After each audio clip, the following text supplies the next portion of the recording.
Good morning, good afternoon, good evening, wherever you are in the world. My name's Jade, and this is How to App on iOS, baby.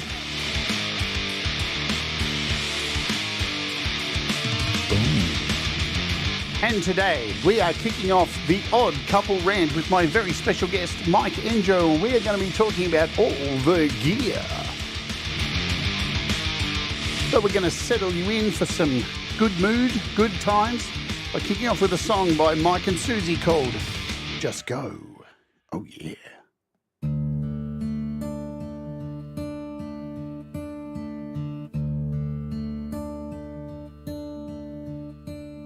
Was it the touch of my hand?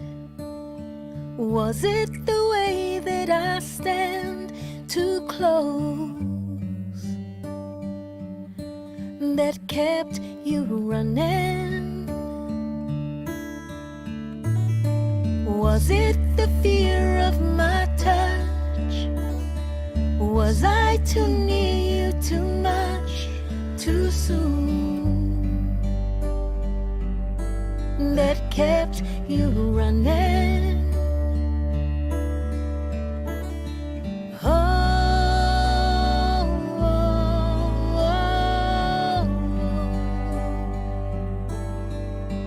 Just go.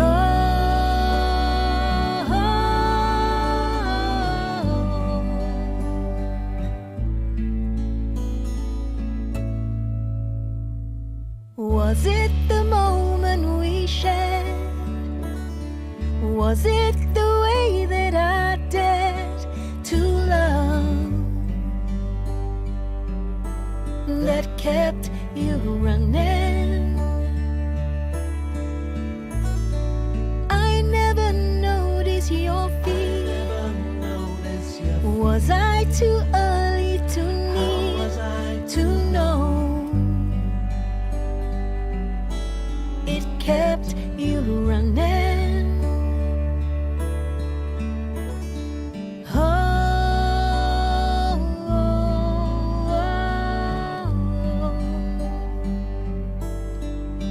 Just go.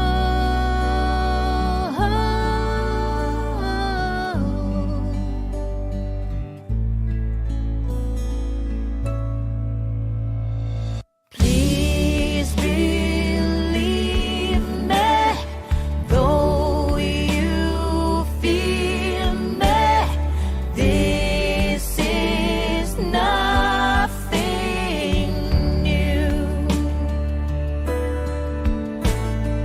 Though we played at all these games, yet I will forget you.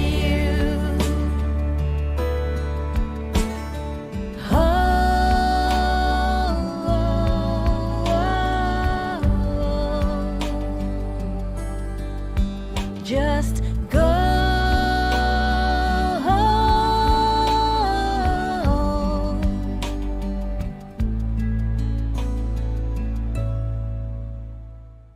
I never thought I would need someone like you. I never thought I would miss someone like you.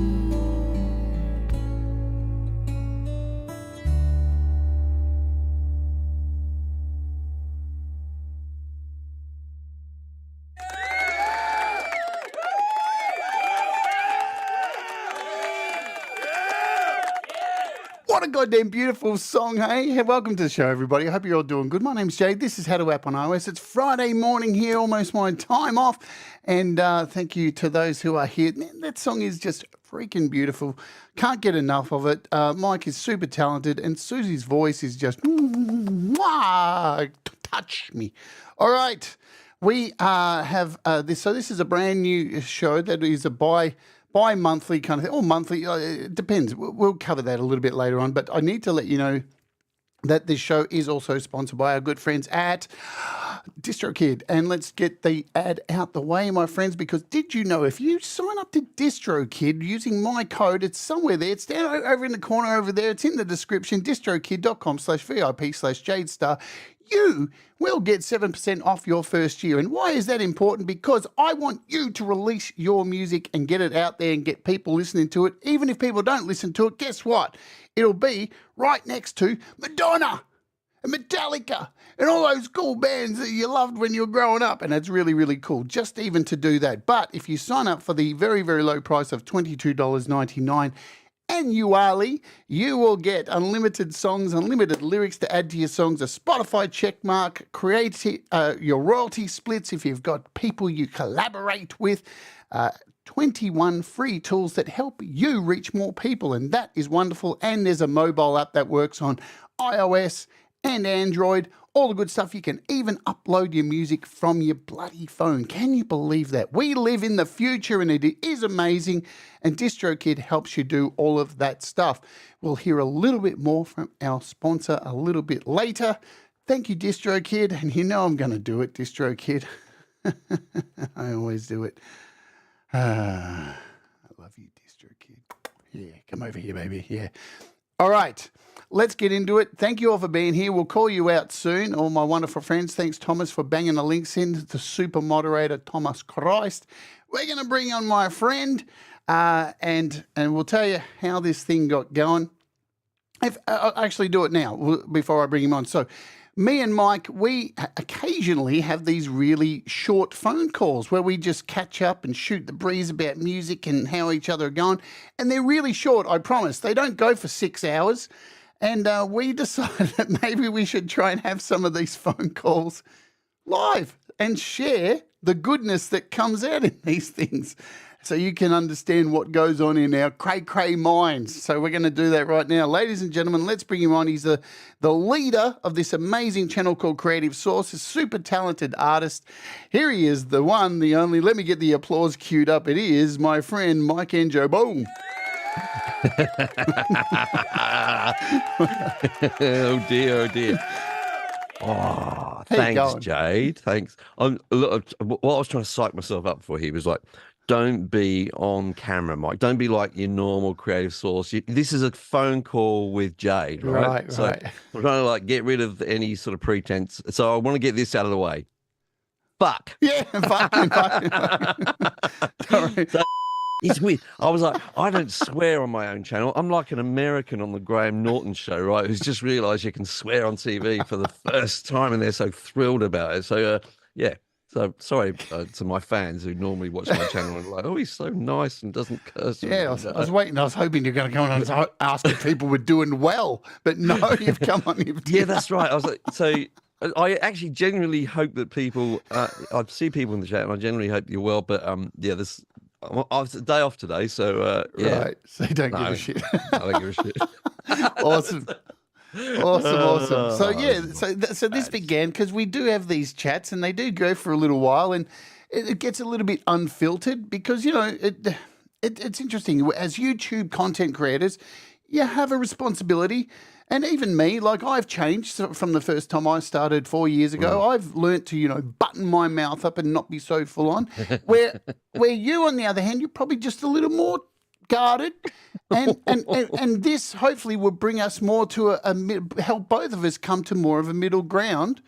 And yeah, that's why I want to do this, because I need to learn to shut up more, and maybe you need to express a little bit more. I don't know. Those feelings. Maybe. The feelings. Or does what we think matter? I mean, I know to the people. No, exactly, right? It's the end of the show, really, is it? Doesn't really matters to us, so. All right, see you later. That joke never gets old. No, I was like, while we're going to be honest about things here, and yes. I normally don't talk about anything. I don't think this is political, but normally on my channel, I don't talk about anything remotely political or approaching that. But last night, as I was trying to get to sleep, because I have anxiety if I've got to wake up early in the morning. Right. And I had to wake up like 5 o'clock this morning, so then I can't sleep. So I just had the TV on in the bedroom, and I was watching some bloody YouTube documentary about these dumb riots in England recently. These you know, right? And I've got to say, if you are subscribed to my channel and you hold really racist views about people, fuck off. I don't need you as a subscriber. I don't need you. It really irritates me, that sort of thing, right? So I don't. So then when I'm thinking, oh, should I have more gear or not? Like, who gives a shit? Well, Yeah. does it really matter? All right, let's get down to it. So I'm your CEO. I'm in the elevator. I'm coming downstairs to go and have $1 billion lunch. You're a shit kicker in my business. You come in the elevator. I look at you and go, who's this grubby little guy here? Give me your 2-minute elevator pitch on who you are and what you do, Mike Enjo. Go. Right. I'm basically like everyone else. I'm a home studio recording person. I'm not an expert. I don't. I've never made. I haven't got any Grammys or anything like that. I just like making music. I have the first song I wrote when I was about 9 years old or something like that. And I've done it ever since then. And at some point, I decided I wanted to make it sound as good as I could. So I think my first home studio back in maybe the mid '90s or something like that. Show my age. Anyway, yeah. So I've dabbled in it for a few years, and about 6 years ago, I decided to start a YouTube channel called Creative Source. It wasn't supposed to be about home recording. That's a whole different story.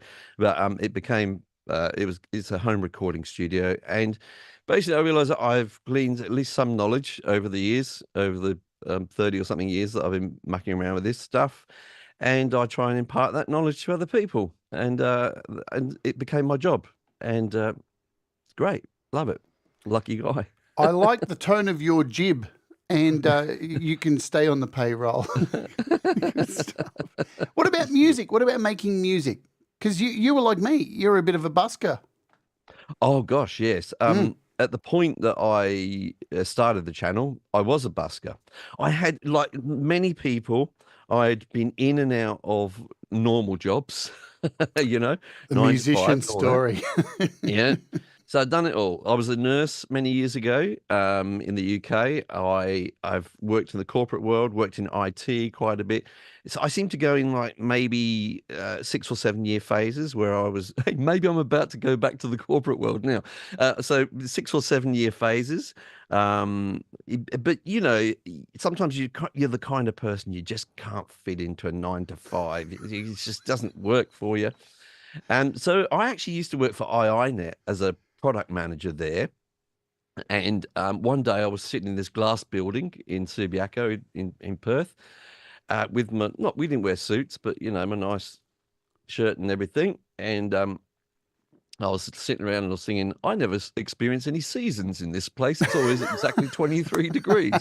And I thought, bugger it, I'm out of here. And I told my boss, I'm quitting. Steve Harley, and he was like, "You're mad. You're nuts, aren't you?" I said, "No, I'm going to become a busker again." Yes. Yes. There's some old pictures. I looked like Jesus at the time. Grew my hair long, had a beard and everything. I'm nothing like Jesus, by the way. Don't get upset about this if you're religious. No walking on water. I'm not comparing myself to Jesus, but yeah, people would say you look like Jesus. And I became a busker again, and I was that until at the beginning of Creative Source. That was how I derived my living, if you could call it that. It was. You do not make a about lot of that. money busking, don't you? You know, Well, we should yes, do one of these on busking, I think, too, at some more stage. than people think. Yes. But not, you can't sustain the kind of lifestyle that most people want from it. So as long as you don't want to own a car or own a property, you don't want to pay any insurances and do any of those things in life, you can pay for food and rent maybe out of it, which is what I did. But if you look at, I know we're going to talk about gear. If anyone was to look at the oldest videos on my channel, you'll see they can't tell from the videos, but I had a really old computer. It was already about 8 years old at that time. I had one audio interface, which I'd saved up for with another busker because we wanted to record some demos together. One microphone, Rode NT1A, and one pair of headphones. And so I didn't have much. I had the minimum amount of gear you needed. Some foam, you know, that everyone gets upset about. Oh, you've got foam tiles on the wall. They're not very good. Right? And other shit I don't care about. I I had some of those on the wall because I thought they looked good. I got them off Amazon or whatever, and that was what I had. Yeah, that was what I had, and I recorded quite a bit of music with that minimal amount of gear. It was great. Yeah, I had fun with it. Well, that's where we're going to get to today, because it's interesting. Now, when I was, before I started this channel, I didn't have much gear at all, and I was making so much music, and now I just don't make any. And it's got to the point now where I've had to change, rotate, shift everything around on the channel, where now I do pre-recorded demos for apps. So now I can do a live stream every day, and nearly 2 days this week, I've been recording music on my live streams now instead of doing demos, and I'm getting shit done. It's I feel good. Yeah. I'm really pleased for you. Once in a while, you've just got to change the direction of what you're doing, whether it's the right thing to do or not in terms of your business or anything else. But just you need to change. Anyway, we're getting off the topic, aren't we? We are. We're going to talk. That happens with me. That happens with me. Well, let's talk about cheese sandwiches for a second. Oh God, I love cheese. I've given up cheese. Yes, I can't eat it anyway. So you're still off it? Yes, and I'm cutting out sugar and all. Yeah, yes, I don't want to be that guy. I don't want to be. No. This is old. I was nearly going to call it the old couple rant. I had an angiogram a few weeks ago. Yes, tell us. And I just got the results of it a couple of days ago, right? Yeah. Yes. So it turns out, in terms of my arteries, I'm in the 30th percentile, meaning 70% of guys my age have got worse arteries than me. Oh, that made me feel good right away. That's good. And then they do a thing about the calcium. This was my favorite thing. Listen, calcium's a good indicator. Sorry, folks. No. And I got a score of 9. And he said, basically, that means I'm 56, by the way, folks. And basically, you've got the heart of a 40-year-old, he said. So I was like, well done. Well, but I'm still staying off the sugar and the cheese. Yeah. I'm really happy about that. It's I cut all sugar out too for a little bit there, but now I've introduced a little amount, just for my coffee, just for my tea, and I treat myself to a chocolate biscuit before bed. God. I had a couple of chocolate biscuits actually last night before bed. But you should be able to treat yourself, I think. Oh yeah. Well, that's good. Anyway, back to music-y stuff. All right, let's say hello to folks here. I'll do this now. So, Rise of Dark Leela, we've got Hugh Caldwell in the house, who's a big fan of your channel. Oh, nice. Ed Zielinski, Michael Thompson, who we had on the show for an interview. Locazola, Ali is in the house. Who else? We've got Weaver, another Perth person over there in WA. Yay. Feisty Feather, hello. Hey. Take Two drum covers, Pole Vault, what's going on? Pole Vault, and Doug Kidder, of course. I saw Pete Johns roaming around after his premiere. Yeah. Robert Redmond's Clip channel. I'm trying to catch up, make sure I get as many people as I can. If I've missed you, you know what? Just yell at me, call me a twat. There's Tremor Bear. Because I gladly accept the term twat and tosser. I don't know. I think I've got most people. Oh, there's Joe Glenn and Kim Hutton Hudson gives big blankets of love. We love big blankets here. Oh, thanks, Kim. All right, so today's show is broken up into two segmentos. It's not even a word, but it is now. And the first part will be about gear, and the second part will be about apps or VSTs or whatever you want to call them these days. So I'm going to kick off with, and then I'm going to backtrack after this question. So the first piece of gear that you purchased that really changed your home recording adventure. Oh, is it me? Yeah, you can go first. All right, I had to quickly Google this. You're the guest. Going back in time in a little bit, I just left school. I was about 19 years old. Me and my band, to make any recordings, had to hire a 4-track, like a Tascam thing. Yep. We didn't own that, right? And so the first thing I bought was a Yamaha music computer. Bought it secondhand. It was a CX5M. I just had to Google it. Yeah, I'm looking it up now. Yeah, CX5M. Oh, yeah, I found it. Couldn't record audio on it, but me and the drummer from my band put in the money together. We bought it secondhand off an old teacher from high school who was selling it, Look at and that. and we used to share it. So it used to live for like 2 weeks at my house and 2 weeks at his. So this was like a significant purchase for us, right? And it was so cool. It meant that we could, it had some onboard sounds. Like I say, you couldn't record audio, but we could record, we could record things. It was like, oh, you can record, you can play it and then listen to it again later. I know that sounds weird, but but we did, and I think you could do multiple tracks, 16 channels of MIDI, wasn't it possible? But it was revolutionary for us, and we used to compose little bits of probably what you'd think of as sort of game music now. That sort of sound to it. Yep. 8-bit Chip game tune. Yeah. music. Yeah, and it was great. Yeah, we had it for a couple of years. Didn't solve the problem of recording the band. That didn't happen for quite a long time later, but yeah, that was the first thing that revolutionized me. For me, like I could say a 4-track or whatever, because I got a 4-track and that opened everything up. But for me, really, it was this beast, and I'm sure some people have had one of these before. It was the Line 6 Toneport UX2, and I remember going into the guitar shop here, music shop here, and I was like, I want to get a sound card. I had no idea what a sound card was, and they pointed me to an M Audio one, and it was like $1,200. I was like, not that kind of sound card. One that's like a little bit cheaper. And this thing in Australia, it was like $400. It was a lot of money, and the guitar tones were shithouse. But it allowed me to download a free copy of Pro Tools for PC, and then onto Logic before Logic disappeared.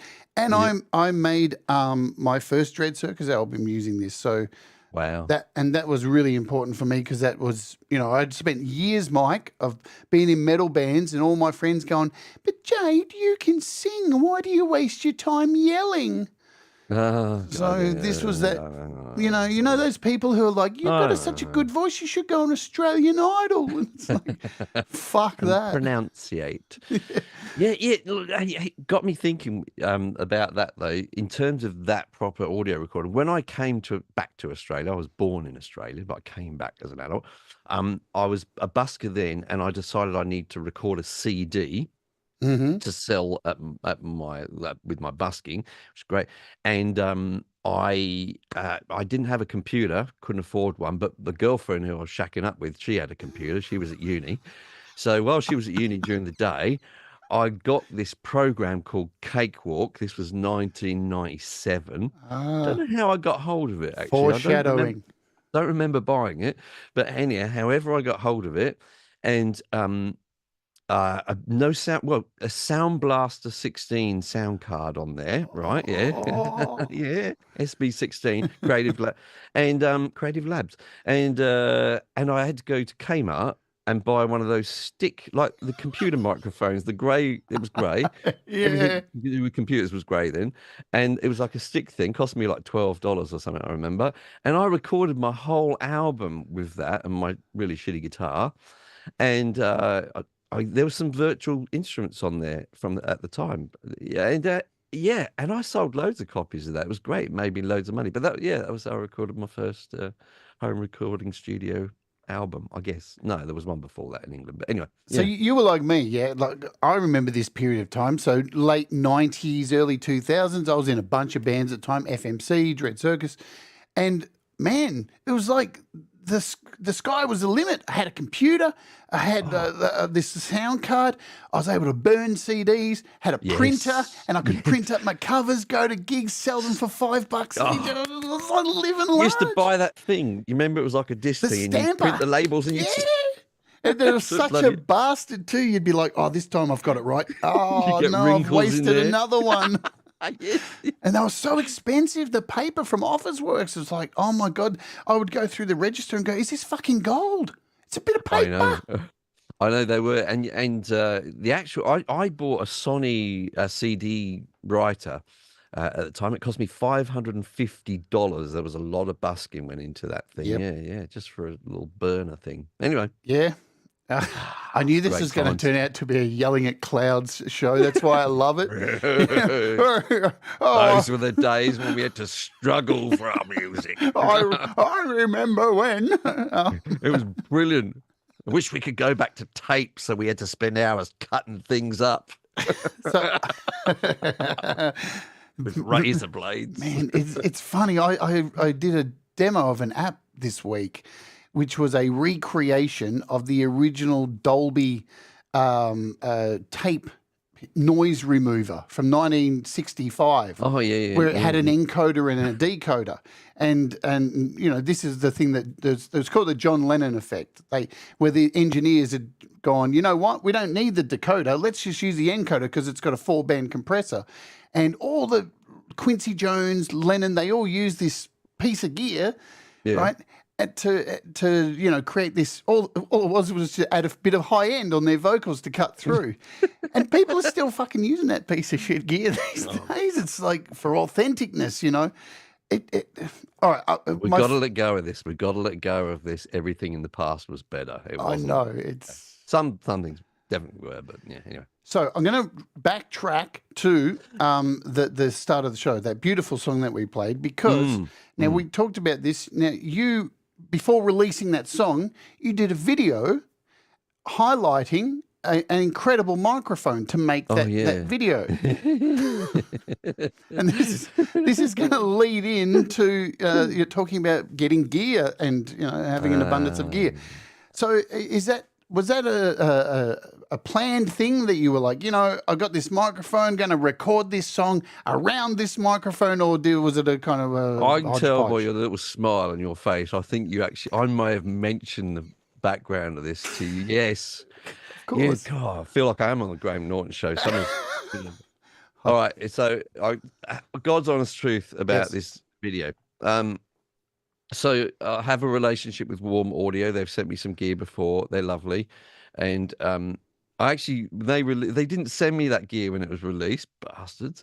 And I saw some other YouTubers reviewing it, and I thought, that's really nice, isn't it? I like that microphone, and I've never used one of those. I've used ribbon mics before, but not one of those sort of big ones like that. It looks like Frank Sinatra would sing into it or whatever. I was just intrigued by it.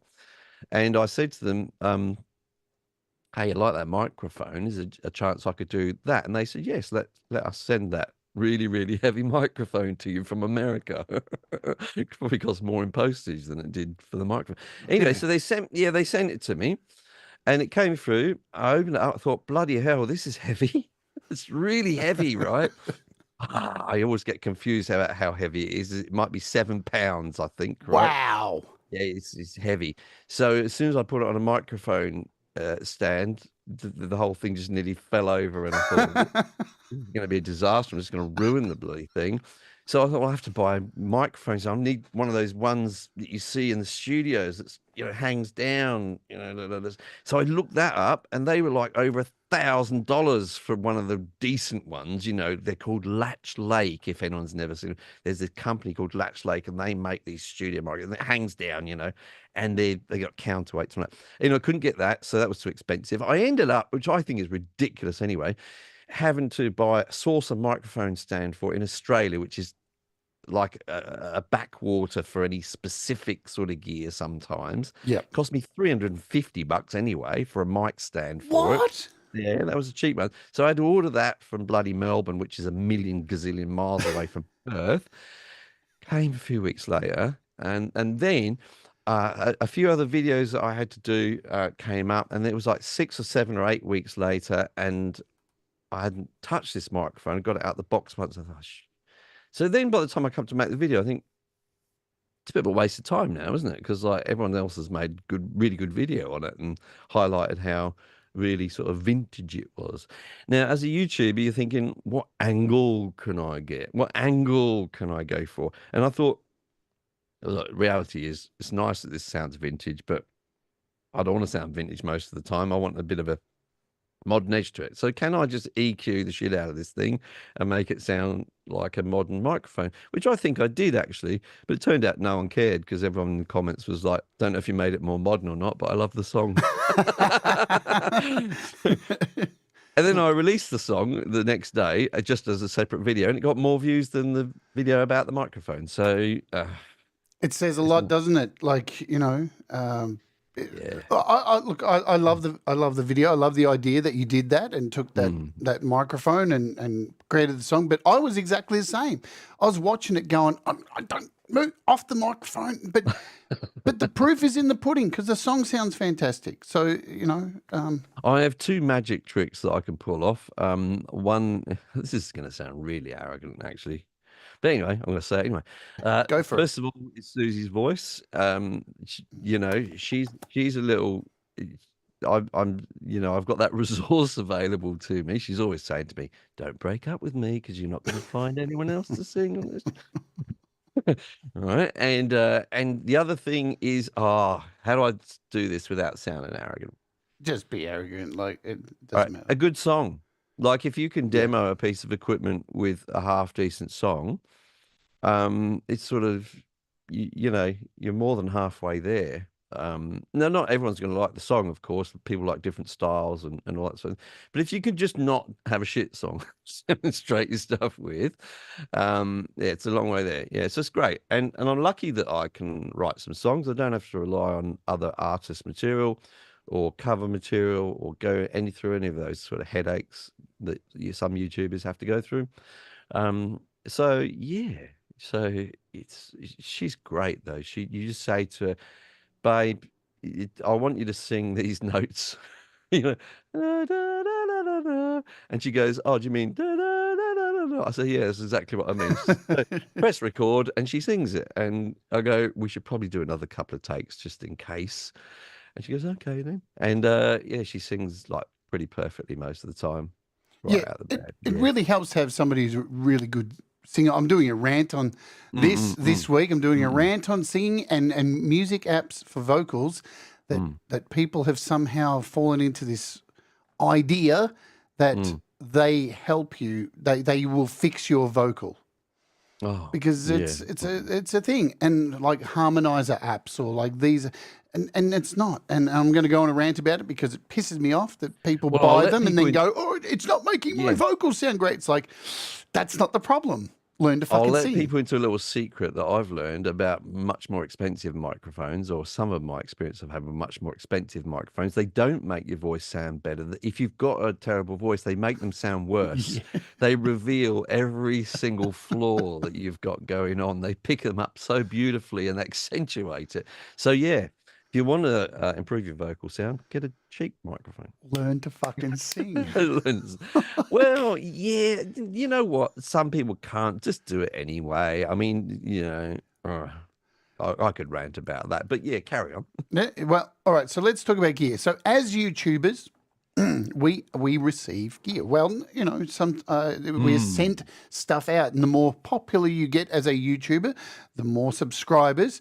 Then that's exactly the title of the show, Bubba. Garbage in, garbage out. How did you know that? That is my rant this week. But as YouTubers, the more subscribers you get, companies start to take notice and they start to send you stuff to review. And, there's the dilemma of like, do I want to review this thing that I've been sent? Or am I reviewing this thing that I don't like? And then people are always going to question, but are these your real feelings on this gear? Oh yes. What is your take on this, and what is your approach when people send stuff to you? Do you have a wardrobe full of shit that you're never going to review, and a wardrobe full of shit that you did review really good but you don't have room to use? Yeah. Tell us, Mike. Yeah. So first of all, if you're feeling lucky YouTubers, they get sent all this really good gear all the time, which I don't have, and then I've got good news for you. You can get them to send you gear as well. You can also be sent gear for free as well. You just have to put in about 60 hours a week of work and make sure it's good quality work to be able to do that. And not have any time to record your own music anymore, and you'll get that you'll get that gear for free as well. So that's the first point about it. But it does feel good, especially when I started out. It was definitely, and I'd come from a position of not poverty, but I was a very low income earner.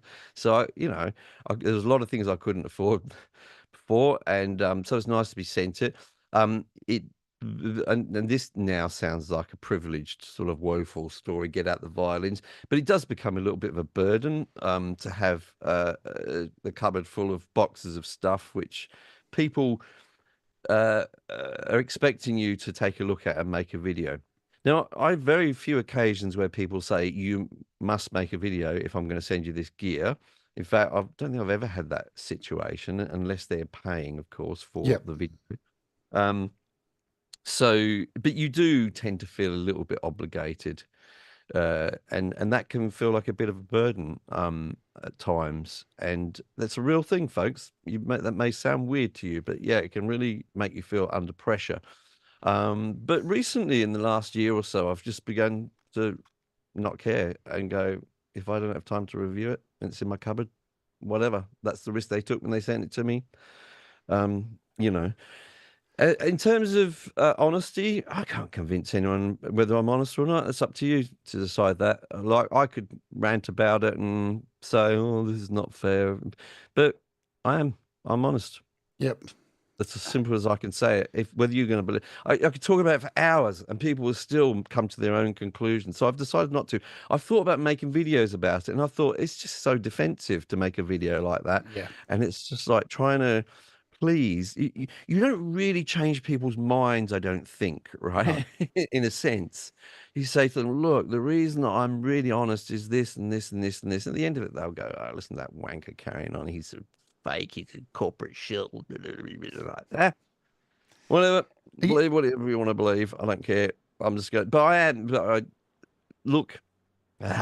I'm going to do it now. It's just not me. I do actually have a little bit of a conscience. So it surprised me. So I've got no need not to have a conscience. And by the way, for anyone who thinks I'm making a freaking fortune out of this, in that sense, I can tell you, Sweetwater sent me my affiliate money yesterday. For the month, I earned $65 from them for all of my videos, for 600 videos, and I don't know how many of them have got gears. I got 65. That's Australian dollars. That's like less than that's like 45 US dollars. All right. So for these people who get in the comments, "Oh, you're a corporate shill, you're just recommending this for you." No, it wouldn't be worth me spending 3 days, which I normally do on hardware video, to earn $45 for all the gear on my channel for the month. So yeah, let's put that baby to rest. Are you suggesting that YouTubers have feelings? Yes, we do. It's been a bit of a journey. But essentially, you should know, if you go to my channel and you leave a really, especially if you use all caps. First of all, there's like a thing. There's a filter. You probably don't know this, but here's the secret. There's a filter YouTube gives you, and I employ it. Right. So anything that's all caps or has a link in it or anything like that goes to review. You think it's in my comments. No, only you can see it. Right. Yeah. Nobody else can see it. I can see it, and I get to approve it. When I see all caps, I don't even read the comment. I just remove it right away. So that's a fail for you. And then links I may look at. Sometimes I approve links. I don't mind. I've got a list of about 350 filter words. Things you can't even imagine in my list. And if they're in there, that goes through for review. And I am a bit of a control freak about this, in this sense, not a control freak. I don't view my channel as a democracy. It's my place. It's like you're coming into my house, right? And if you're going to come in and be rude to me, you can fuck off and get out the door, right? So I don't muck around with that. And so, yeah. That's just I like someone's who's putting their cold acre note. Yeah, of course he has. Yeah, cool. I like it. So but generally, having said that, of the hundreds of comments I'll get every week, there's maybe one every 2 weeks. Yeah, it's not common. No, it's not. I think there's a culture that develops around it after a while. It's like my Facebook groups, very little trouble in those, because the whole community now sees, okay, that's not the place to carry on like this. Now, but if you're a YouTuber who decides to go down the route of being obnoxious yourself, then I think you're sort of inviting it in a little bit. And I haven't got I haven't got a thick enough skin, to be honest with you, to deal with that all day long. So yeah. Anyway, no, I totally agree. Like, unless I don't get so many of those. I get stalkers. I'm not gonna go into them. We've touched upon this. Yeah, in our we talked about conversations. Yeah, I had one. Yeah, it pisses me off as well. I had one who just was relentless, and I don't know, thought that we were together, and we were going to be together forever, and it's a very odd behaviour. But hey, I'm glad you're not around anymore. Please don't come back. Yeah. That's awful. That's really awful. Yeah, I haven't had any stalkers, I must admit. So with gear, right? Because you have a lot of it. I see. You got a lot of headphones. Do you wish sometimes you had 25 heads? And the worst thing is, let me just go off camera a second. I've got loads of headphones, and I went to a Neumann night. Neumann came to a local studio in Perth a few weeks ago, and they were demonstrating their monitors, and they had a giveaway, and I won some Neumann headphones as well. Help them. And I was, as they were going to call out the names, they had everyone's names in an app. I'm sitting there going, please don't let it be me. Please don't let it be me. Please don't let it be me. And it was me, because I'd won all the other prizes that night. Yeah, we talked about this too. You went along. There's all these people that were hoping to win, and you didn't want to win anything, and you cleaned up the whole thing. I know. So yeah, but they're quite good though. I've been using them for tracking. They sound awful. Sorry, Neumann, don't sound good. Well, not great, but they're really comfortable for tracking. I reckon for tracking, you don't need to worry about the quality of the sound so much. You just need to be able to hear yourself clearly. How many pairs do you think you've got hanging up there? I've only got some of the ones I've got hanging up. All right. Well, what about all of them? I think about 35 pairs of headphones. Yeah, like studio headphones. Yeah. And I'm one of those people, I like to keep all the original boxes for things. Oh, I'm the worst for that. Oh, yeah, I've got a whole room just stacked up. You can't even get in there anymore. It's just boxes. I've got big cardboard boxes up in my attic, which are labelled with small cardboard boxes in them. So like headphone boxes in here. Audio interface boxes in here. Fuck. Yeah. Yes, but I basically, though, and this is awful, I wear these on a show like this. I wear these ones because they just look okay on camera, and they sound all right. These are Austrian audio ones, but the ones I actually use every day are these ones from Ordees. What are they worth? I think about $2,500 Australian dollars or something along those lines. Yeah. I've also got some tracking headphones from them as well, and some. The more expensive ones I got were the headphones, HEDD headphones, and I've got those for sale on Marketplace at the moment. They're about $3,500. I did the review and I thought, no, I'm sticking with my Ordees, but I would never pay this much for headphones, even if I won the lottery, right? But they did send them to me, and I was very cynical about that. But this is about a year and a half ago, 2 years. They're the only headphones I've used ever since then, when I'm in the studio, because they sound really nice and they're super comfortable. So at least they're good, even if they're expensive. Well, I use these Rode headphones, right? And I did a show on them, right? And which ones? They've only got one pair. Oh, okay. The N ones or whatever they're called. This is their first foray into headphones. So I do a show on them, and I tell everybody, yeah, they're fantastic. Everybody get them. And then a week after I did the show, I wasn't even wearing them, and one of the headphones just fell off. It just fell off. And I'm like, oh, no, I've just told everybody to go get these headphones.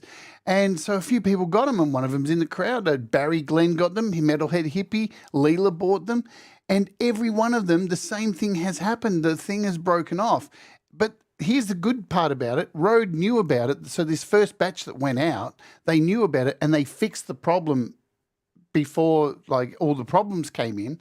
And now all you need to do is just send them back, and they've put a lifetime warranty on them forever. But when you get your second pair, they're all fine. Nobody's have broken since, but you get a lifetime warranty.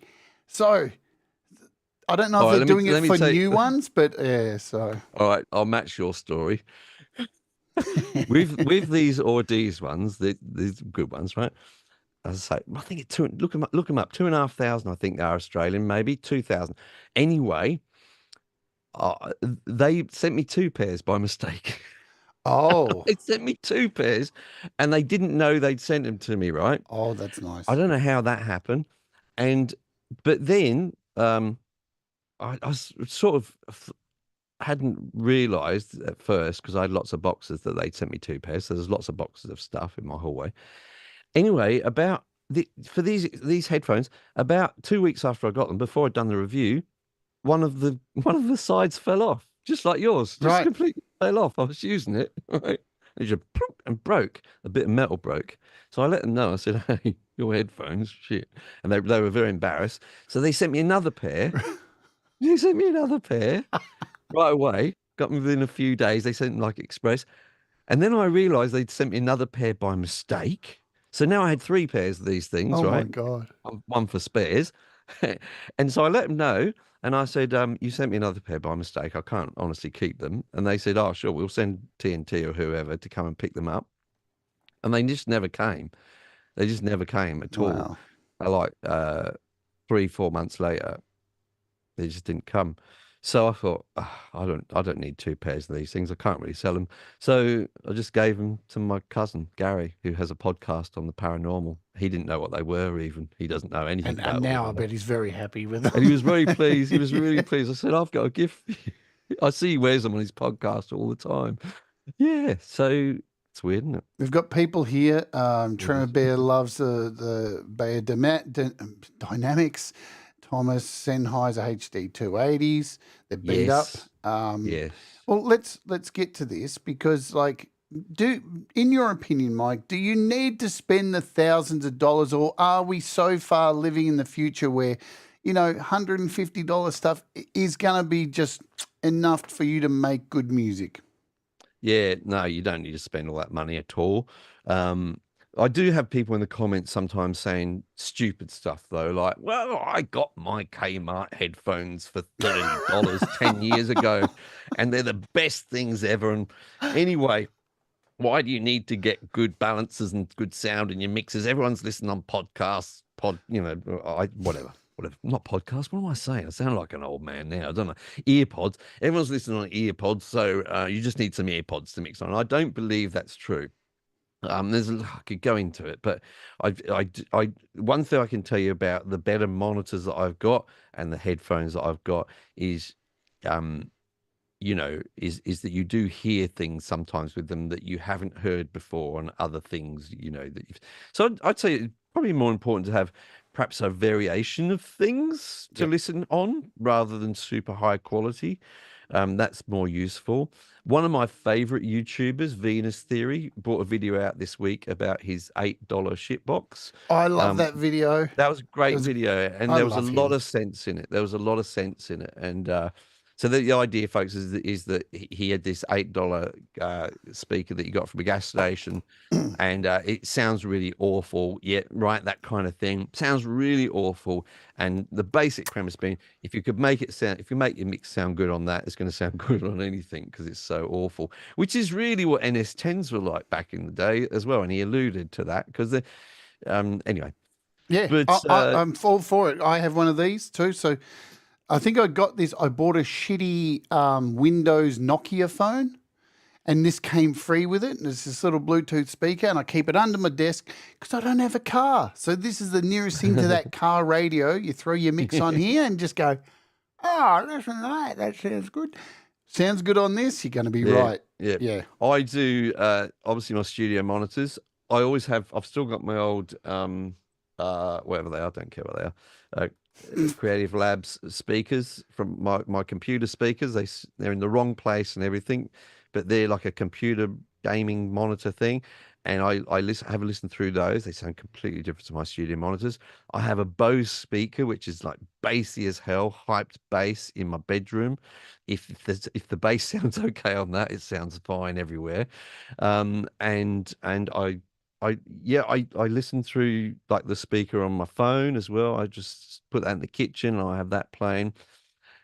No one ever talks about this, but I like the other room test as well, where you have your mix playing through your monitors, but you go like 2 rooms away in your house and you can hear it from a distance. That's a good Right? one too, yeah. Yeah, it's a really good way. I don't know why it works. It's great. Yeah, works. And listening to your mix low. Oh, definitely. Yeah, Very yeah, important. yeah. I don't hear enough people talking about that. Listen to it less because people always. I used to do it myself. You get your monitors, sit back, and just go right. I'm in the right pocket. I've got the angles right. Yeah. Pump it up really loud, and it's like it's not the way to go. Listen to it really low, and you'll hear all those little things that just aren't cutting through. Very important. Yeah. With all of this stuff, though, I'm a bit concerned that music YouTubers, especially people like myself, go a little bit too far with these things. I just do think at the end of the day, because for example, you can look about room treatment. I do think that room treatment, having some things on your walls, you don't have to spend money, even lots of furniture, sofa, blankets, whatever you want to do. But some sort of room treatment does make a massive difference. You don't want to be in a room which is just reflecting shit all over the place. But we go on and on about these things for video after video after video. Which headphones should you have, which microphone, which audio interface, room treatment, blah, blah, blah. And it's just, we end up caring about things. Well, I'm going to make a video about this. I think I'm going to call it Things I Don't Care About. Because although I do speak about things like this on my channel, it's interesting to a degree. But it's also like people can get themselves into the idea that, I'll start making my EP once I've got my room treated and once I've bought a microphone, once I've moved house and got into the right shaped room. And, God forbid you should have a square room. That's sacrilege in the audio world. It's the worst thing that you can have is a square room. So, and I think people get uptight about them. And I've been forced to move from one location to the other over the last 2 or 3 years on more than one occasion, had to relocate. And where I am at the moment is far from ideal as a room. I've made the best I could make out of it, but it really hasn't made much difference to the quality of my productions, I don't believe, to be honest with you. So and some of us, sometimes you're just stuck with a shitty room. Like I have a shitty room here. It's got the only way I can configure this room is with 3 walk-in wardrobes behind me, right? And so what was my solution? Well, I got a decent green screen with a super thick green screen on a slider. So I just pull it across like a curtain each day. I find just pulling the green screen across and recording in here, it halves the size of the room. Yeah, right. And those reflections are instant. That's enough. Even small things. Yeah. So I don't like it when I see on Facebook comments, and people are going to get upset with me about this, but someone says, I've got my studio set up here. What do you reckon, guys? And then they've got those foam tiles on the walls, and everyone just gives them shit and says, those foam tiles don't make any difference, at all. They only make a difference at, 1,000 hertz or 2,000 or whatever. It's fine. Yeah, it's true. When I got broadband absorbers, they were made, but don't say foam tiles don't do anything. They do, actually. To be honest with you, they do something. They stop those frequencies of those reflections. It's better off to have them than not have them, and it takes time. And let's not forget, not everyone's got a whole load of money. I don't know why music YouTubers pretend that everyone's got a lot of money to spend. True. I spent a lot of time before, as I alluded to, I was a busker at the beginning of this, and honestly, I go and have a haircut now, every couple of weeks when it gets a bit untidy, and I spend $30 on it. And back then, when I was a busker, I couldn't do that. I had to space them out. $30 was a lot of money to spend. So a plug-in for $50 was. I had to think long and hard about whether that was going to be worth it or not. So going, oh, you can do DIY broadband. You know what? In Australia, at least, if you go to Bunnings and buy the wood and the rock wall for it and the material to cover it, the stuff that you can see on my walls, if you want to do a whole room of that, think in terms of about $1,000 at least. Yeah. Yeah. Right? For DIY. So I don't like it when this elitist thing comes in where we presume everyone's got a trust fund. I built my own vocal booth. Do you remember that when Yes. right? And it was, dude, it was so good. Like it really worked. The problem was I live in an apartment, you know, it's 3 stories. I've got a ground floor of the garage, which is super cool downstairs. I wish I had then a middle floor with my lounge room and kitchen and everything. And then upstairs is 2 bedrooms and a bathroom. Well, guess what happens in summer? It gets really hot because I'm on the top floor, and I had that soundproof little booth in there, and I'd go in there and sing, and I reckon I lost about 3 body weights before I'd even done a verse, and I had to deconstruct it and rip it down, and now I just have the material hung up on the wall over here because it took up a quarter of my room. So it was ridiculous, but I felt accomplished because I built it. And I'm not a builder.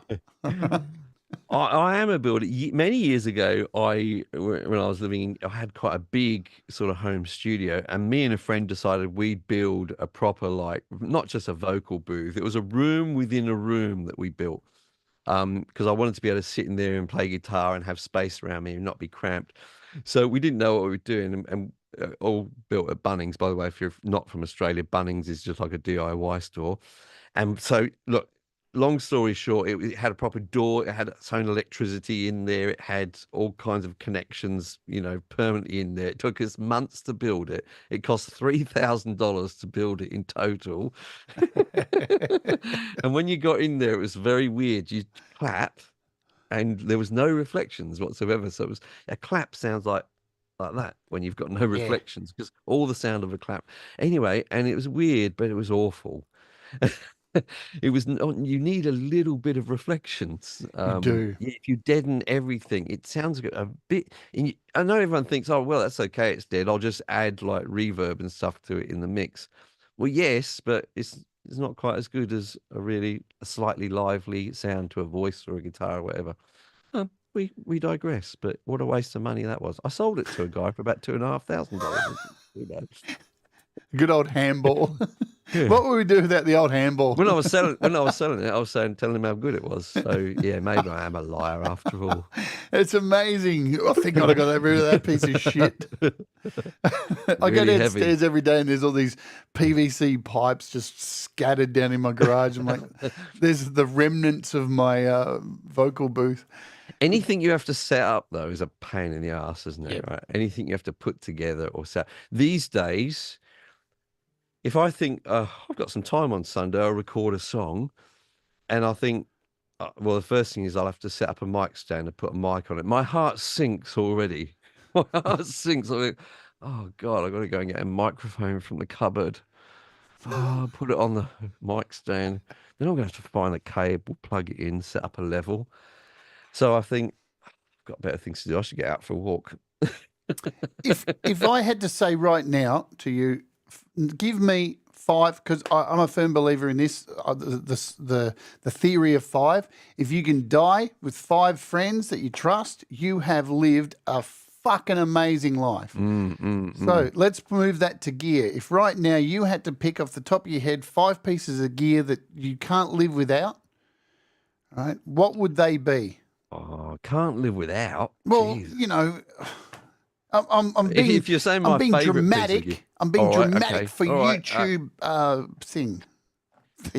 Well, a 6-string guitar, really. You know, an acoustic guitar for me is where everything is at. You know, I've got some electrics. I'm just not really an electric guy. I appreciate people who can do it well. I don't do it well, but I enjoy it. but not like an acoustic. I have an affinity with acoustics. I like the wood. I like the smell of them. I like the vibration on your Mm. chest as you play it. I like the fact that there's no filter with it. There's no effect on it. There's nothing. It's just this wooden box making this sound. Can't live without a six string. That's it, really. Give me a six string. When I used to busk, I never used to use any Oh, amplification, same, nothing. same. Yeah, Yeah. just raw as you belt it out. I just love projecting. I'm a projector.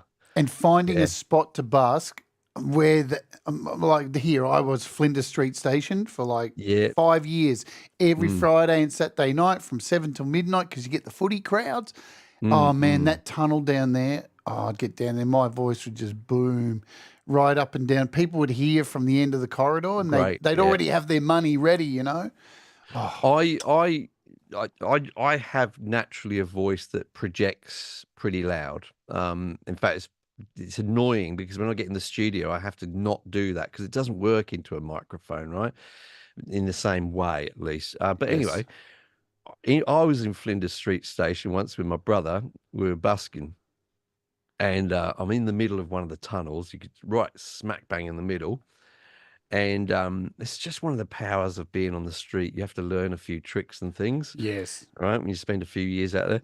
And I'm singing away. I was singing Everybody Hurts by REM. And out of the corner of my eye, I see this group of guys coming down the corridor. I, I, I don't, the best way I can say it is they all look like they just got out of prison, right? They were coming I down. love that feeling. Oh, they were looking for trouble. And what appeared to be the ringleader, like this 6-foot guy, he was massive, right? And he had bandages on him and he had things on his face. He's obviously just Oh. been in a fight and he's looking at me like as he's walking down with his mates behind him. It was like in slow motion, like from a movie. I'm singing Everybody Hurts. And he got up to me and he just got right up to my face, nose to nose like that. And I put my shoulders back and I sang at the top of my lungs, everybody hurts sometimes. And he just froze and he just walked away. And my brother said, "You're a fucking nutcase." Man, all right, let me give you a busking. Yeah. In that tunnel. I was in that tunnel, and you know, I used to carry a knife. Then I stopped because I'm like, I don't want to get pulled over and hassled for having a knife. So you can take a pair of pliers because you got to cut your guitar strings. So I'd always have them in my pocket. This one night, these two dudes come down. They both got hoodies over their head. One of them stood right next to me. He's right in my space, and I'm playing, just going, fuck. And then I stopped the song, and I got one hand in my pocket holding the pliers ready to go, and the other guy walks around in my guitar case, and there had to be about $120 in there. I'd forgotten to clean it out, and so this dude's in my face, and I'm looking at him, and I go, "Listen, buddy, you don't want any of this."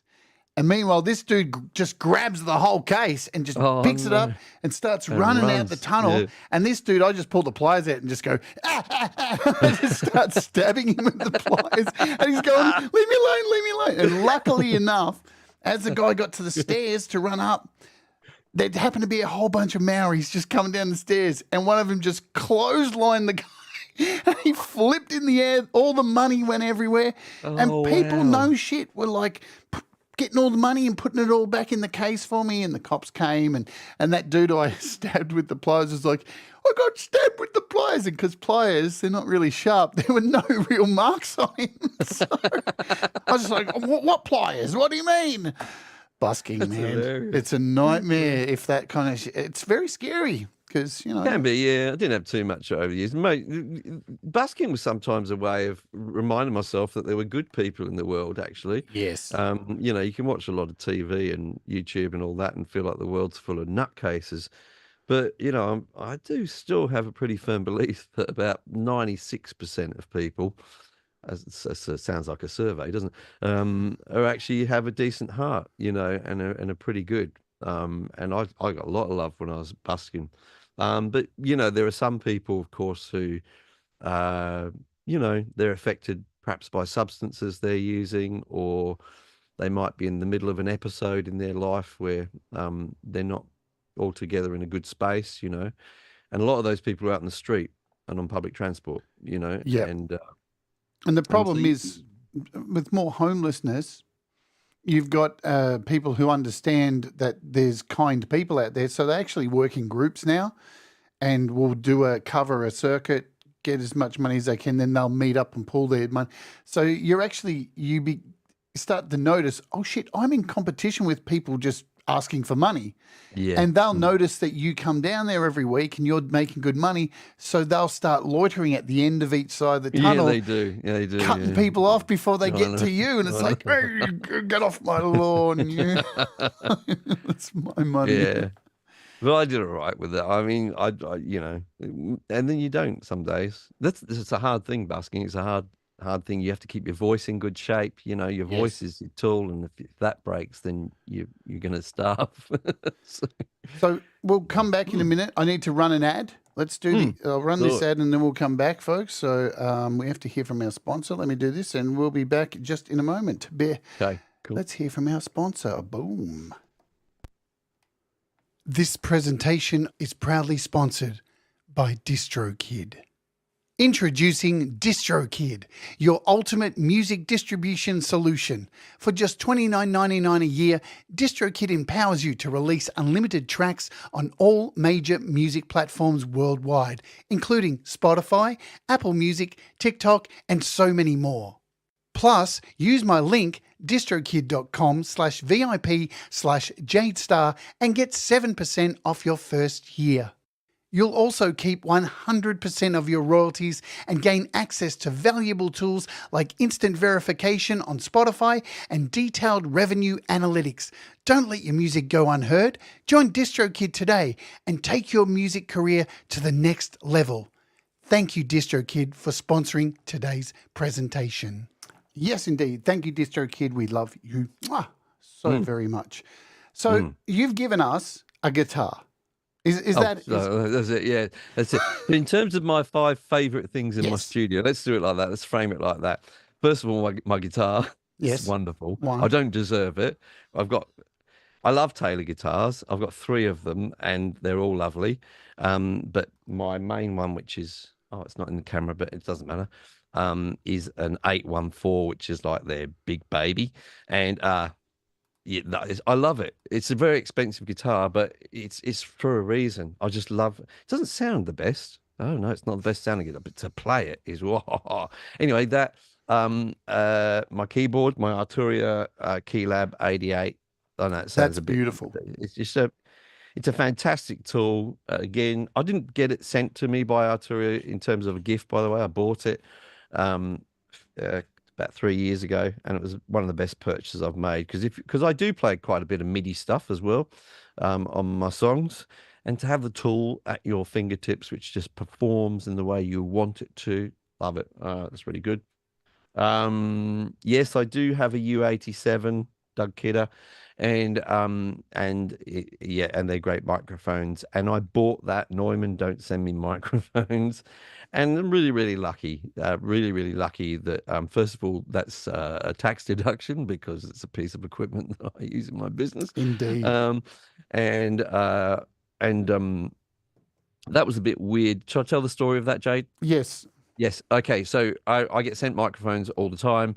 Susie, being a singer, loves it, but she doesn't like to waste money. She's an accountant, and these microphones come through all the time. And after a while, it gets a little bit like, oh, okay, yeah, it's fine, you know, whatever. How much does it cost? Oh, like $1,000. Oh, it's fine. Yeah. Anyway, so I told her about this legendary U87, and she was like, "What's so good about it?" And I said, "Well, they just sound fantastic." And I said, "I'm going to buy one." And she was like, "That's a waste of money, isn't it? You've got 20 microphones already." I said, "Yeah, but I'd rather have one that is really, really good."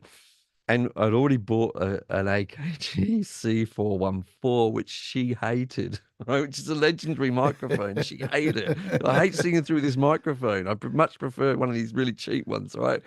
I liked it, but she didn't like singing it. Anyway, so I ordered myself a U87, which is a stupid amount of money. And it came through, and she said, "Oh, what's the fuss about then?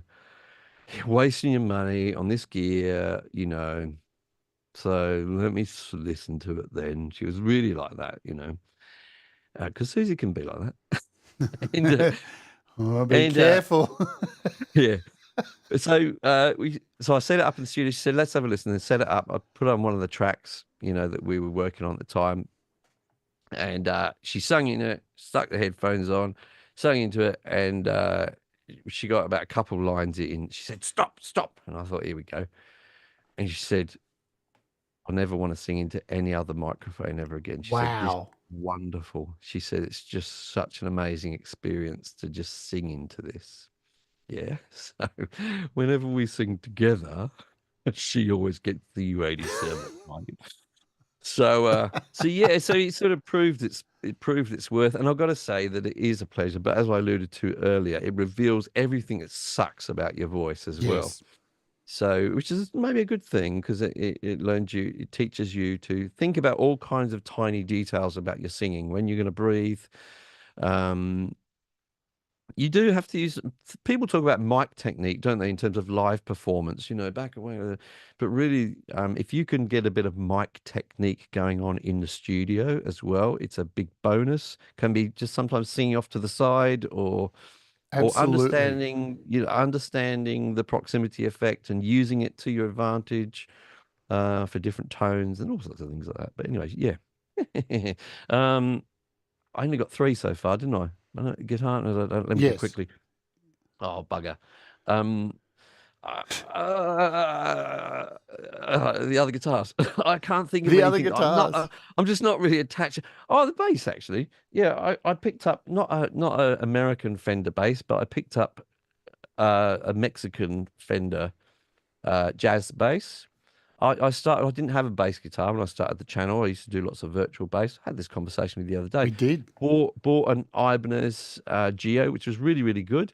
But for whatever reason, it was cheap on Marketplace, this Fender jazz bass. And I bought that and I love it. I really love it. It's got the sound that I like to have. I only like one bass sound. It's on all of my songs. It's a big, fat bass sound. I don't need anything aggressive or anything. I don't need that on my music. So I always use it on exactly the same settings. I always use the same virtual amp settings on every single song. Which is an Ampeg emulation by Universal Audio. And really enjoy the experience of playing bass guitar parts, even though they're reasonably simple on my side. That's the thing that was revealed to me about it, though. You think, oh, simple bass guitar, just play some root notes, boom, boom, boom, whatever you're going to do. Oh, baby, if you want to get a good recording, you better get good at that very basic bass stuff. Yes. Like you pretty quickly find out your timing isn't quite as good as you thought it was. And things like that. Yeah. It's this weird notion. People think, oh, if you play guitar, you can just pick up a bass. And it's like, no, Mm-mm. no, no, no, no, no, no, no, no. Totally Mm-mm. different instrument. You have to learn to play and to understand the rhythm. Because the Absolutely. guitar is a whole. The guitars look at me. The bass is like, hey, I need to form a relationship here and like care about your feelings and stuff. Totally. Yes. Totally. But it's a pleasurable experience. I love playing the bass guitar parts. Yeah. So is that it? Are I you think gonna that'll be it, yeah. I'm going to be really quick. You do. Yeah, good. Yeah, do. Sorry, I was long. Yeah, go. So I'm going to my iPad. My iPad's the most important thing because it's what I make my music on. This thing here, this Rodecaster. Not only does it help me stream, but it all my music goes through this and then into the iPad. This microphone here that has a lovely little pink cover on it on the moment because pink makes you be more gay. This cheap little thing from Rode, this pod mic, I love it. Why do I love it? Because not only is it's just a dynamic mic, it works really well. There's plenty of room here. And when I do death metal, I can really and scream right into it. And it's great for death metal. It's great for a mixture of stuff for me. So, and it's super cheap. And it comes with all these different colored things you can put on. So it's very camp. That's great. The other thing is in this shot as well is this little thing here. This tiny little keyboard makes Yes, I've got one of those. One of those, yeah. It's just enough, you know. I have a big thing over here that look at all the junk on top of it. There's a gigantic keyboard there. But I do love this thing. And all my guitars are very specific purchases. Like I have a 7-string for metal. I just got a new 5-string bass for metal. Got a bunch of acoustics, got an acoustic. I've got one of kind of everything, and I don't need lots of guitars. I've got too many already. 11's enough. But that's it. It's very simple. And I should mention my monitors, my KRK monitors. They're not too expensive. They do the job really well. And I'm happy, you know. And you know what? Like, I'm at this point, Mike, where everything in here is way too much. I have way too much stuff. So I'm certainly not looking for anything. The only stuff I do look for now is stuff to improve the show, like new lights are the new thing I want to get. But that's it. So we've covered this. We're going to move on to apps and stuff, but I need to play a song because this is, what am I going to play next? I was going to play next You and Me, I think. Yes, another track with you and Suze because I love you two together. So let's play this track, everybody. Kick back, grab yourself a bevy, and we'll play this beautiful track, which just highlights the simplicity of Mike's writing, which is just beautiful, and both of their skills as musicians and vocalists. All right, let's play it. Let's Oj, unmuted, professional, rock and roll, go.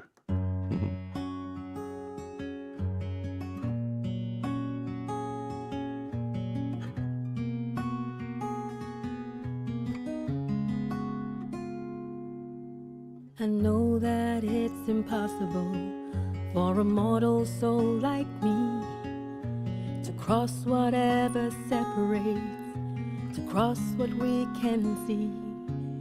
And I know it's wishful thinking, and I know it cannot be.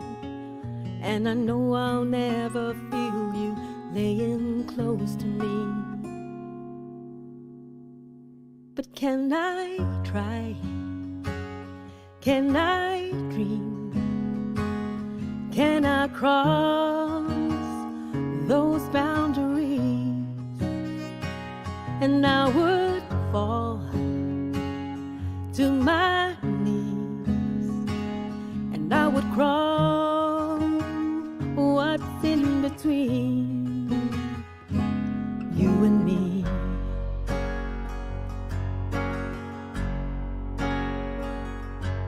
And I know that there's no answer, and I know I have no right.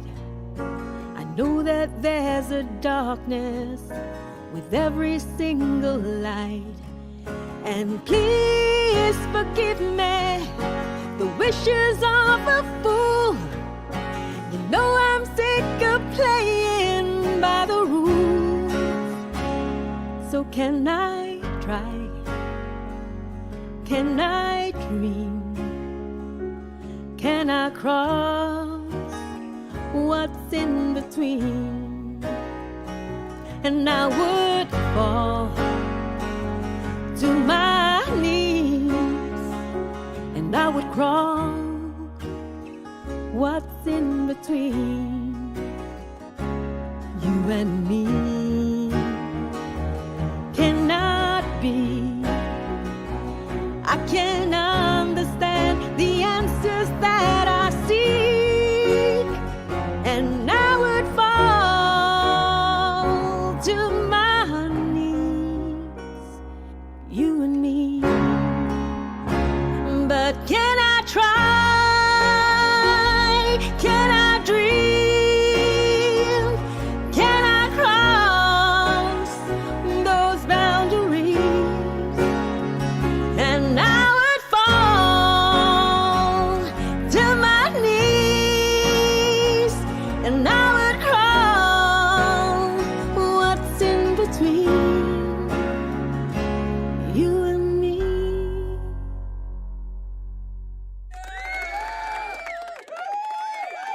Oh boy, She goes all right, doesn't she? she does. And the truth is, so that song was. It happened after I was speaking to my mum. My dad had just died. This is going back 3 years I ago. remember that. Yeah, and she was just my mum was just talking about this longing, you know, I just want to see him one more time. If I could just be with him one more time, and you know, entertaining, and she was just entertaining that idea, that thing, you know. I was listening to her, and you know, it just struck me as just a really powerful, you know, emotion. She'd been with this person for 60 years, and he's gone, and she didn't know how to live, without that person by her side. And so I just remember that the whole song came to me in about sort of 10 minutes. I was up in the studio, and I knew that I wanted Suze to sing it and not me, because I wanted it to be from a female's perspective. And I ran down to the bedroom, and Suze was sitting there watching YouTube or whatever. And I said, hey, I've just written this song. What do you reckon? Come up and have a listen. So she said, oh, she was a bit busy at the time. She said, oh, okay. I'm making Suze out to be so terrible. So she came out, right, and I said, just goes like this a bit. And she went, oh, that's really good, isn't it? I like that. She said, I could get into that. And I said, right, let's do it. And I literally sung it to her once or twice and just quickly put the lyrics in that. So the recording you can hear there, she's miming in the video, but the recording you can hear is literally her first or second take after just hearing the song for the first time. She's like that. Yeah, she got a gift. And you go all right too, Mike, Oh, you're all right. The thing about her is she doesn't improve from there. That's where you get. You can't make her do it 100 times and it gets better. It doesn't. She just nails it. See ya. Yeah, there you go. But if I start saying, no, I need you to do it. No, she's pretty good. She takes direction okay. We do sweat over some things. I probably should say that. But yeah, so that was that experience. And it's a little bit frustrating because we do a slightly different arrangement of it now, which we like better. But do you really re-record your songs? That's the thing, Who's got time? Yeah, move on, Yeah. Yeah. So. Everybody loved it here. I love it. I think it's great stuff. All right, let's talk about software. We'll call it software. When did software become apps? What is it Steve Jobs' fault that then everybody just went, we'll just call it apps now? I wonder if anyone I wonder if the young people know that it actually stands for application, which is, we used to call them programs. Oh, yes, programs. I downloaded a great program. So same thing to me, because I come from a little bit of a development background myself, so it was an application. It was just a similar thing to a program. But anyway, digress. I'll kick this one off. My first program, the first program that was meaningful for me. And I'm going to tell you, most people are going to see this and go, oh, I remember that. It still works to this day on a Windows computer, and that is, my friend, Cool Edit Pro. Oh, yeah. I used to use that for finishing things off. Adobe bought it, and they changed the name of it, and it's running the same kind of framework. But this thing still works. 2.1 with the crack. I've still got the crack and everything. And this thing changed me because it had multi-tracking. And I still sometimes will throw something in it just quickly instead of loading up something on the desktop that takes a shitload of time to load up and load all the VSTs and all that. And, this thing just does what it's meant to do. And it was free and everybody had the crack. And, nobody bought it. Let's be honest. Nobody bought it. Cool Edit Pro. No one did. No, exactly. That's why they're broke. There was quite a few things that nobody bought back then, yeah. No. What about you? Yeah, I started out I was just having to Google it again. This would have been back in the UK. I had a Pentium 4 computer back then, and I used to amaze my mates by doing some digital recording in my bedroom. And it was a thing called Digital Orchestrator Plus, and you could record audio on it. It would have been about 95, 96. And back then, I used to be quite into sort of people like Bjork and people like that at the time. So it was quite different what I was recording. Yeah, there it is. Yeah. I think it was probably on a Sound Blaster or something like that, the actual thing. But, you could multi-track. You could, there was sort of virtual instrument type, not virtual, there were virtual instruments. What was that thing that they used to have? Can't remember, but you used to collect the sounds for it. Sound somethings. Anyway, it doesn't really matter. But yeah, I recorded a sort of an album on that, which I've got somewhere. It was great. And people, my musician friends from the band that used to come around, and they were just amazed. And I did some weird things. Do you remember the days of like ICQ and, yeah, exactly right. So you could you couldn't talk in real time with people, but you could send like audio clips to each other. So I used to talk to random people from around the world and I used to record things they would say, and I used to use them as little samples in my music. And I used to make like whole songs of people's voices from around the world talking about mundane things like, cleaning their kitchen floor or something, wherever I used to talk to people about things like that. Of course I did. Oh, that's what we talk about normally. Yeah, that's right. And it was great. It's very experimental and fun. And I just thought, this is awesome. I used to spend a lot of time in my little room doing that. Fun fact, ICQ just ended a couple of months ago. Yeah, they just closed their doors a couple of months ago. Who knew that shit was still going? Who knew it was still going? I know. I used to use another one which no one remembers called Powwow as well. No one remembers that one. But if you do remember Powwow, then let us know in the chat. But yeah, it was a good time. I was at uni at the time. And everyone thought I was a weirdo. They were like, "You talk to people like things haven't from changed around the world. You talk to people from different countries. Yeah. Isn't that weird? You don't know them. You've never met them. Isn't that so weird, isn't it? What do you talk about?" I was like, life and stuff. And yeah, it was. People thought that people were very, very suspicious of the internet around about then. Netscape Navigator, yeah. Anyway, I chat in this. I jump on live streams of this channel, Rachel's Ghost. It's a vinyl community, and I've started going on there every couple of nights, every 3 nights. It's very late here, 11 p.m. for me, and somebody came in there the other night saying, "I've got this vinyl I picked up, and it's got no markings on it.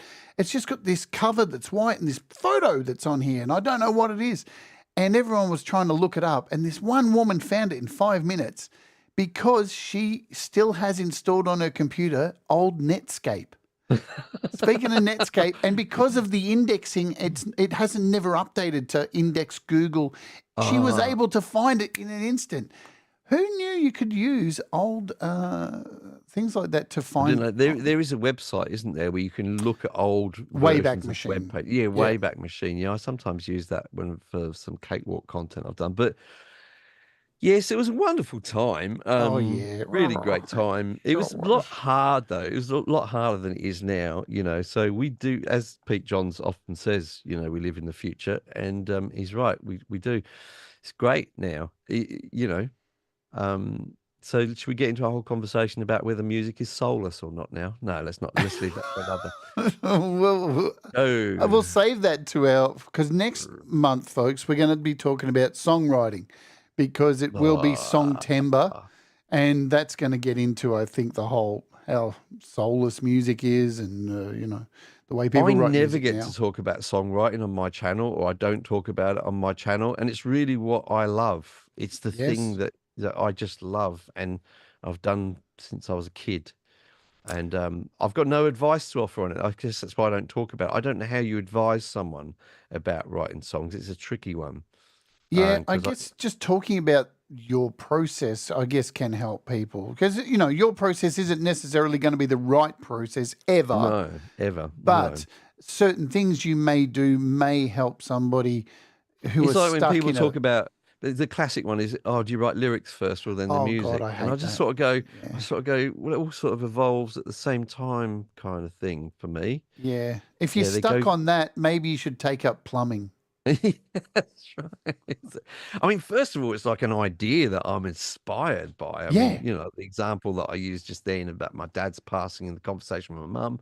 It's like I'm compelled to write a song about it. So that's the very first thing for me. If that's not there, there ain't no song happening. That's basically. True. Simple as that. But anyway, carry on. So, all right, I'll start this off. So, just talking about gear, because we'll talk into like what we get sent. Now, for me here on this channel, I review apps for iOS. And when I first started, of course, I reach out to developers. Now, I don't reach out to every developer, right? I got to think that there's something in this app. And some of them I'll reach out and go, well, I don't know anything about this app, so I'm going to reach out. And some of those don't get reviewed because it's up to me if I decide to review them. Just so you know, everything I get, I don't always review. I have a folder here on my iPad called Unreviewed, and it's getting larger and larger, and I'm going to delete that this week because it's pointless. Yeah. Yeah. But in relation to, I just want to get this out the way right now. In relation to reviewing apps, I've got to this point now where, again, I really only use 5 to 10 things, my go-to that I always go to. And I have an iPad just full of stuff I'm never going to use. And the reason I kept them all on my iPad for so long was because I was live streaming demos. And when you're live streaming a demo, you want to have as many options as you can because you've got to come up with something and go, all right, now let's take this app and quickly make something. So I'm going to try and pull some apps, and you want to have a large variety. But now that I'm doing pre-recorded demos, I don't need to have them all on my iPad because if I need something, I can just download it and then offload it. So that's going to change. And this weekend, I'm going to try and remove 200 gigabytes of apps from my iPad. And it sounds easy. I'm sure it's not going to be, because you look at them and you go, oh, perhaps I'll use that. And that's the trick of going, I know I'm not going to use that. So that's the thing. Because we get sent these apps, are you in that same place too? Do you review everything, or is there stuff that you just go, no, I don't. I don't review everything anymore, and don't have time, basically. This is just what it comes down to. And, you know, and some of them are major things. Some of them are by major companies. And unfortunately, I just don't have the time. They send them to me anyway, and I don't review them, and then they send me the next version, and I don't review them, and they keep sending them to me. So lucky me, but I don't use them, so it doesn't make any difference to my life. I have. It's like I've got all the latest versions of Isotope, their whole sort of suite. But I use version 9, which is like 3 versions ago, maybe 2 versions ago. I just don't use the new ones. I don't, because then I have to figure them out. And 9 does it for me. It's good enough. It does everything I need it to do. But yeah, I when I was reinstalling my computer or upgrading my computer a couple of years ago, I'd had about 3,000 plugins installed on my computer at that time. And then I went through the process of what do I need? But it's more like, what do I need as a YouTuber, not what do I need in my music? So I did half it. I got it down to like 1,500. So there's a bit of FOMO, you know, fear of missing out. Like, oh, what if I suddenly want to do, you know, a comparison with some other plugin? You know, I want to compare this one to the Waves version or whatever. And like, oh, I better have it there all the time, so I'm not faffing around with installations and things. But the reality is, yes, in my actual productions, I use FabFilter Pro Q3 all the time. I use 1 or 2 Arturia ones, which I quite like. I use a couple of Universal Audio ones that I like, so I'm just sort of counting them out now. There's 1 reverb I use at the moment. I have only ever used 1 reverb, really, and I go through phases where one becomes a favorite. So like maybe I'm going to guess about 9 plugins that I use, effects plugins that I use. And in terms of virtual instruments, I always use Mod Art's Piano Tech 8 for my piano sound, even though I've got a gazillion pianos. And I pretty much always use Addicted Drums 2 for drums, even though I've got all of the other ones. And that's really ancient and old. And yeah, not many that really. I mean, there's a few Contact instruments. I've got loads of I've got the full Contact suite, but I only use about maybe 6 of their virtual instruments on a regular basis. Yeah, so it comes down to very little for me. It's tough too, because like you have all this stuff, and it takes so much space up on fucking hard drives, and hard drive real estate is fucking valuable. And a couple of years ago, I did a review of East West's whole collection. They have a whole collection. I used to occasionally use some of their instruments, but then they've got their whole catalog. It was a subscription thing, and they said, "Will you review it for us?" And I said, "Yeah, sure." And they said, "We're just going to give you our whole catalog." And I was like, "Yeah, cool."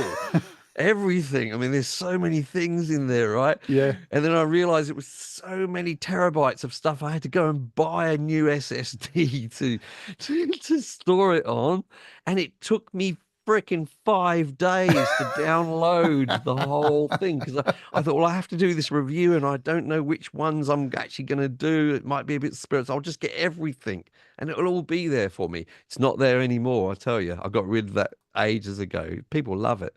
I thought it was all right. It was good, but I just don't. It doesn't gel with me.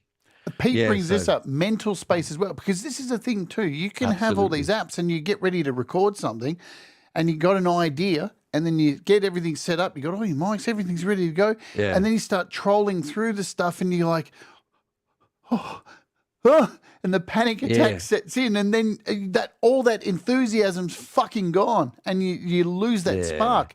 And so it's a good idea, I think, to take stock every couple of months and maybe just go, am I really using this? I mean, this is the same thing I talk about here on the channel as well with, like, you can get good at mixing and mastering and doing all this stuff, but nothing's ever going to beat getting it right on the takes and the ability to take stuff out of your song, to remove stuff. The two very important things, And it's the same with this overload of stuff, but you have to get to a point where you go, you know what, I just got to get rid of this stuff and clean up. And you will find most of the time, today's DAWs have everything you need. Yeah, they do. They have a lot of stuff. Yeah, Yes. yeah. There's some minor exceptions here and there. There's things that can make things a lot easier workflow wise, but you do have to really take advantage. It's like Melodyne, for example. You know, I use Melodyne. Oh, shock horror! I tune some of my vocals, but you know, I did spend at some point a couple of years ago. I sort of sat down with it and I thought, I'm going to learn, you know, what I need to know to make this work for me. And I spent a couple of days just learning with it, you know, and, you know, if you haven't got time to do that or you can't be bothered to do that or that, then you're not going to get much out of these sort of plugins and things anyway, you know, with a few exceptions. Even FabFilter Pro Q3, there's a lot to it that most people don't know about, and it can really help you out, you know, so yeah, just have a bit of fun, especially around Black Friday. Get some things that are normally expensive, get them for cheap. But you know, if you're not going to spend some time figuring them out a little bit and watching your favorite YouTuber tell you how to use them, then then you're probably wasting your money. Yeah, it's hard sometimes because some apps you get, like for me, I can only speak for me. I get really excited about them, and I'm live or something, and I will say, "Oh, you got to get this. It's bloody yours." And I think, "Oh, I shouldn't have said that because that's not entirely true. You don't have to get this. I like this. This is my preference." I feel the same. Yeah, I feel the same. That's the only challenging thing I have about, you know, what I do at all, is I'm always telling people about the latest product. But as I'm saying here, I'm saying, you don't really need it. I guess I see myself as, I'm just an information vessel. I'm letting you know it's there. It's up to you whether you want to get it or not. But there's not much I get really excited about, like properly excited about, because innovation excites me, and there's not much innovation going on out there. No, you know, really, especially, and even though I've just done a whole series of videos about plugins that are about vintage gear, I just did one about Pool Tech, one about the Distressor, one about the 1176, and I do find it a little bit interesting.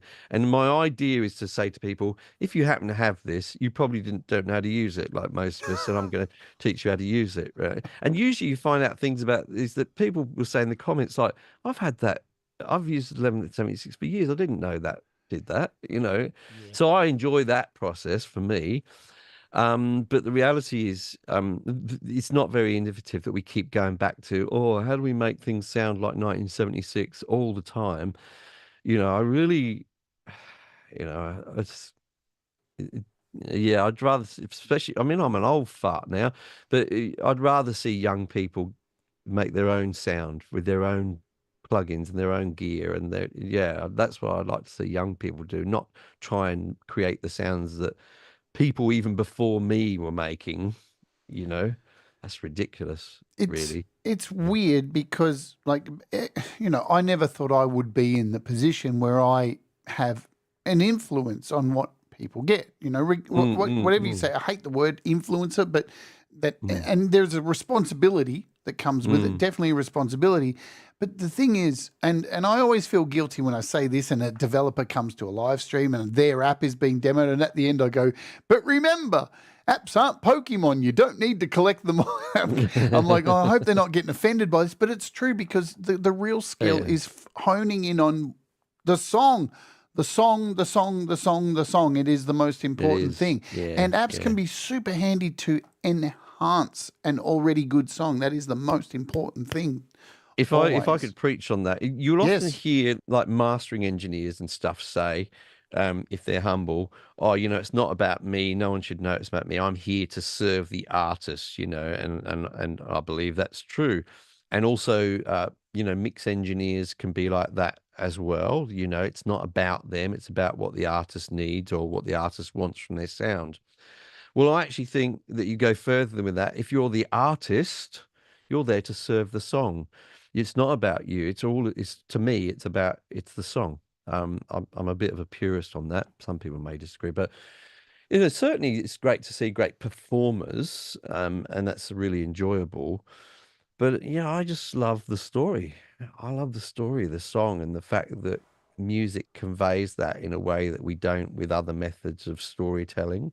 Yes. And so all of this other stuff, the mixing, the gear and all that, it's all a little bit like finishing touches kind of thing, So you've got a great song, and you want to give it its best chance maybe, but you're only making a small amount of difference, ultimately, is what I believe anyway. And I like making that small amount of difference. If I've got a song which I'm proud of and I like, then you can see from what I do, I like to make a nice little video for it and all that for my 150 family and friends on Facebook, mostly to watch. I don't promote it massively. I'm not trying to have a career as an artist or anything like that. It's just, it is there, and I have fun producing it, but that's just me. That's because I enjoy it. I don't think everyone else should have to do that or needs to do that. If you don't enjoy the process of making a video or putting the finishing touches on mastering or whatever, then I don't think you should have to. Love your music. The important thing is getting your takes down and then being of a level that's decent and your performance is good. That's it. That's the most important thing. And, look, my rant coming up this week is going to be on vocals because, I'm just going to say it. This week I looked at an app that is a vocal harmonizer. And, vocal harmonizers, incredible technology, but they are a pitch shifter after all. And pitch shifters can get a little bit wild. They're unpredictable. And no matter what you add in there to try and tame that, it's never going to be as good as layering tracks of your own voice. Sure. But, and the thing is, and a lot of people look at those kind of apps and go, that will probably help me sound better. And sadly, it won't. Because unfortunately, if you're going to use software like that, you have to know the fucking scale that you're singing in, and you have to hit every note magically, every damn note. Because if you slide between a note, that thing is going to struggle so bad, and it's going to go blah, blah, blah. And people think that they're a tool like auto, fix or whatever, and it's not. No, the song that you played, here's a hot scoop for you. Yes. The song that you played at the top of the show, where I was using the big microphone and everything, Just Go. There's a middle part on it. There's quite a few voices on there. And people are going to hate me for this. There's about 8 AI voices on there. They're nice. The choir, the backing track. I was just experimenting with it. A website, I think it's called Audemy. Couldn't tell. Yeah, that's right. So the thing about that is they're not completely. I mean, we still performed them. We'd already recorded a bit of that song before, and so we'd recorded all the harmonies. I did a couple. Suze did about 6, and so I just exported them as stems, and I put them on this site, and changed some of the voices to different styles of voices. It just replaces it. It's still. We still had to perform it. But this is the first time I've mentioned this anywhere in public, that's the case, and nobody absolutely not one single person has said to me after hearing that song, "Oh, it sounded like there was some AI voices on there." They are in the background, to be fair, but you know, I don't mind using tools if I still feel like I'm being creative, because I'm only there to be creative. I enjoy the creative process. I'm not against AI in the sense of whatever, people get upset about it in all kinds of ways. I just don't want to use it because then I don't have to be creative, and that's the bit I like. Yeah, that's funny, isn't it? Where people are like, I want to get this thing that takes away all the creativity that makes songwriting and creating So much music. fun. Like, yeah, what the shit? Take up plumbing. Yeah, take up plumbing. Poor plumbers. Well, They're awesome. you got to deal with a lot of shit as a plumber, Mike. I know. They're arguably way more useful than songwriters. They are.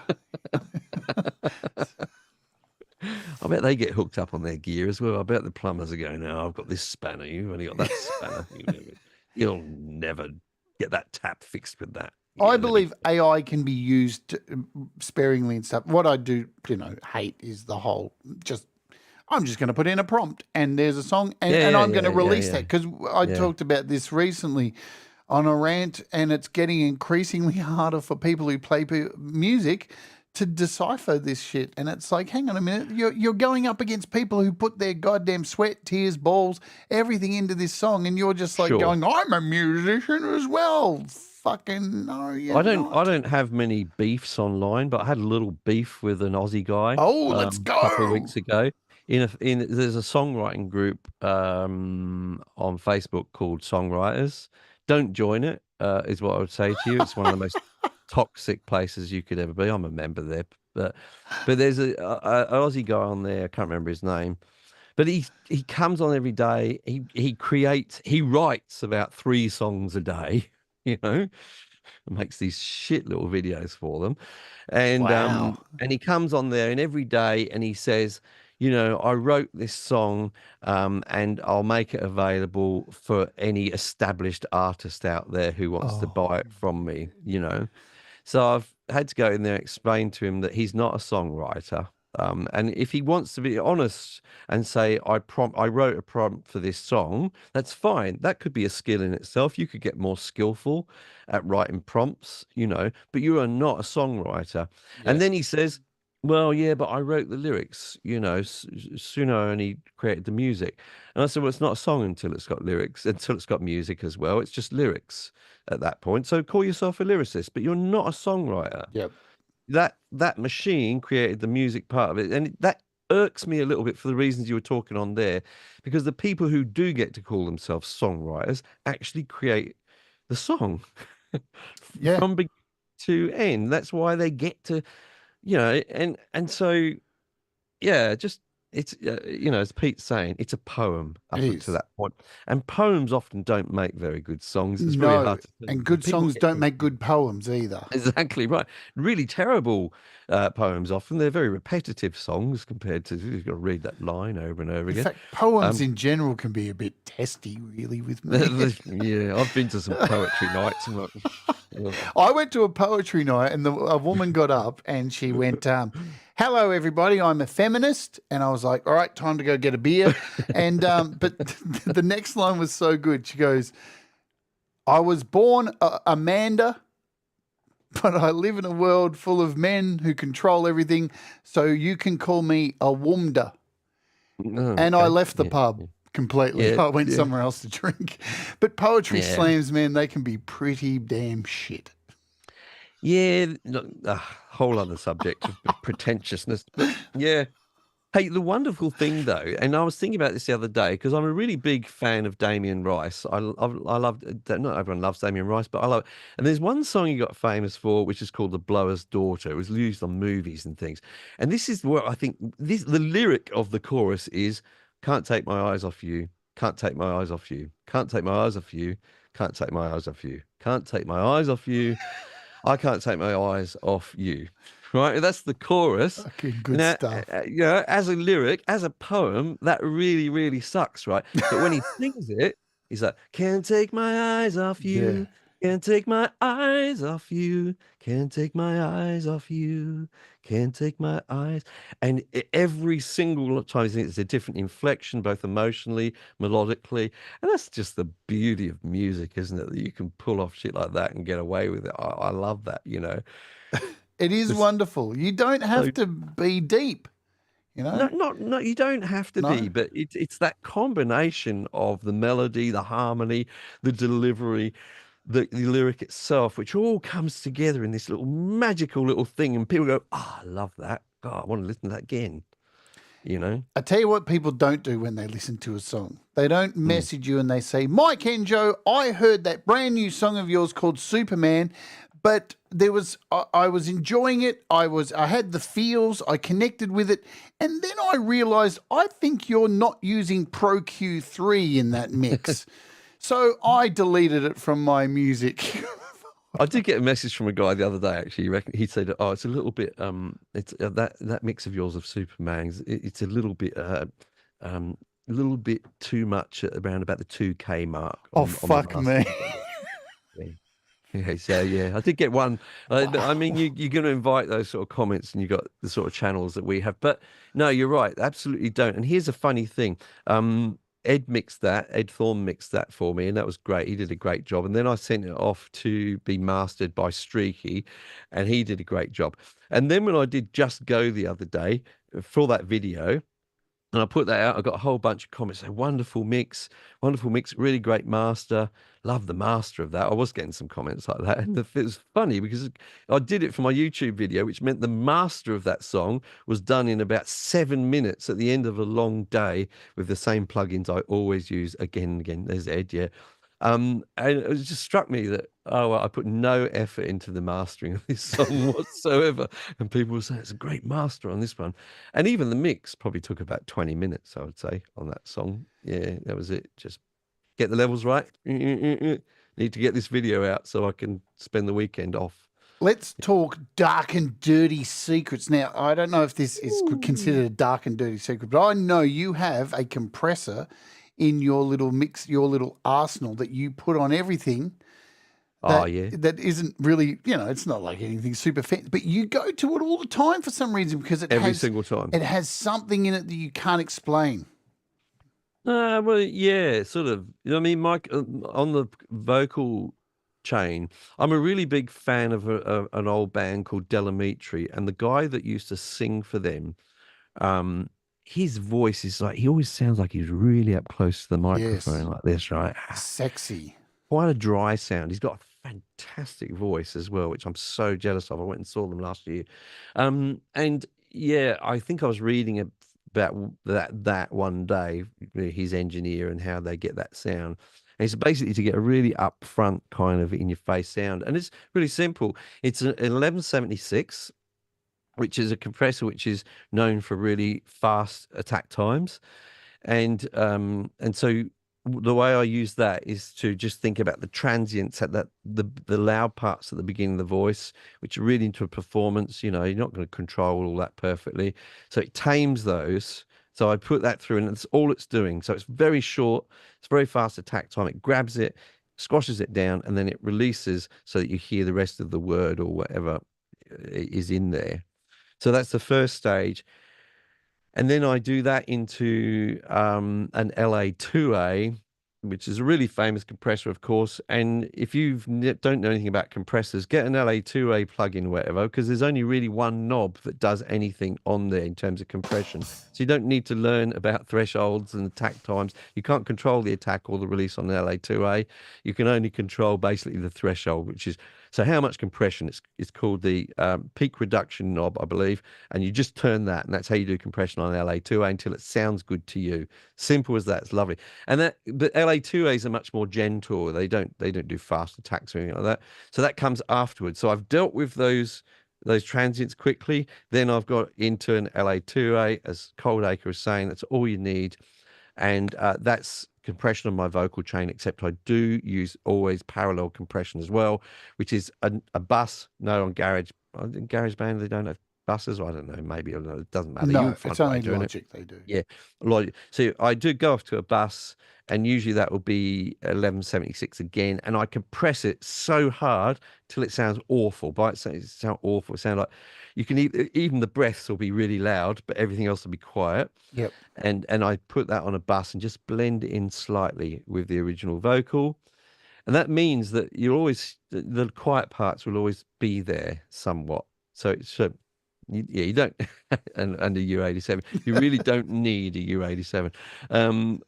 But those things, you can do those with some pretty cheap plugins. I think they're on special at the moment, the Universal Audio ones. Of those, they're on like $50 or something for their collection of 1176s, and that does it for me. Yeah, I'll do the same on Susie's vocals. Yeah. I did I've done several shows where I've talked about using multiple compressors on vocals, and some people messaged me and went, "What madness is this?" And it's like, I guess, and look, a lot of people don't understand this because we live in a time now where a lot of people don't go into a recording studio and pay an engineer. And when you go into a professional recording studio, there's racks of compressors, and they will use multiple compressors to they have their favorites as well. I mean, this is a series I want to start on this channel, hopefully in the next month or two, where I'm going to start going out to big studios here in Melbourne and then hopefully Sydney, and sit down with an engineer and talk about their go-to stuff. Do they go and buy all the latest shit, or do they sit there with favorite stuff? And I'm sure it's going to be favorite stuff, right? I think that that's one of the things that we could, get across to people a bit more often if they're getting into this, is that to get an overall good sound, sometimes it's made up of lots of little tiny incremental changes that you're going to do where you can't hear the difference sometimes. If you even bypass it, you struggle to hear the difference, especially with things like subtle compression or saturation and things like that, where you're bypassing. Is that really doing anything? But it all sort of adds up after a while. And then when you A/B the mix, if you've got a feature on your door where you can just turn off all the plugins and turn them back on, and then you go, Whereas I think when you start off, it's easy to hear what a reverb is doing or what a chorus is doing and all those kinds of things. So it's tantalizing to use them. I still have a lot of fun doing that, or a delay or something, right? But with some of these other things like EQ and compression, saturation especially, they really do make the difference in the quality of the sound. But it's easy. One thing I'd say is don't feel bad about this. If you can't hear, if you're watching a YouTube and they say, look, it sounds great, and you're thinking, I can't hear any difference, doesn't mean you're a failure or you don't have an ear for this or that you're no good at this. It just is one of those things, like learning to play guitar or something like that. It takes a little bit of time to get into the nuances of things. So just practice it and you will start to hear the difference after a while. It's like a learning thing. You'll be fine. It's because it is the subtlety of things, I remember when I first started using compression, and even EQ, I'd just go, whoa, just turn that, whoa, look at that, and I had curves like this. And then you realize, hang on a minute, I'm just pumping up volume, aren't I? I'm just And you think, oh, that sounds great, and then you go back and listen to it and go, what the fuck was I thinking? But it is all about subtlety, isn't it? Now, I guess it's the same with what you purchase. And that's why essentially we do this, right? We are not here to sell you shit, right? We are here to help you, guide you through if it's right for you, and show you this is what it all does. Now, this is where everything is. Yes.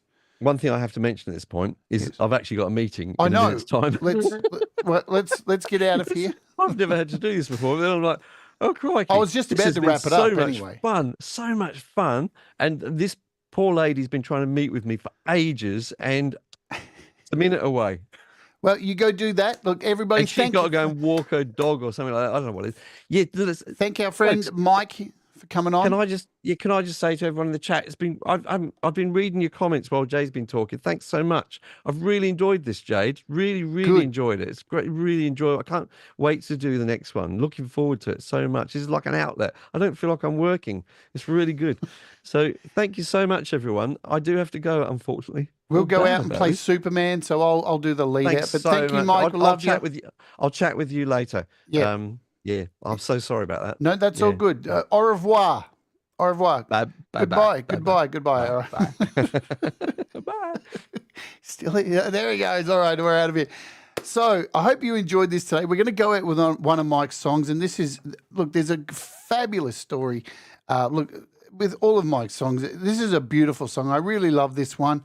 It's called Superman. I hope you got something out of this. I hope you're enjoying this. If you are, let us know. Leave a comment below. Smash the like. You know, leave a super thanks or an after, all that stuff. Join the Patreon. Become a member. Help support what I do here. It really does help. I want to thank DistroKid as always for, you know, sponsoring me and such a small channel. I am having faith in what I do here, and all of you for supporting. And we are going to continue this. So we're going to try and do a 1 month here, 1 month over on Mike's, but probably for the next one, we'll do it here again. And then we'll go over to Mike's and do it over at his. But the next one will be about songwriting.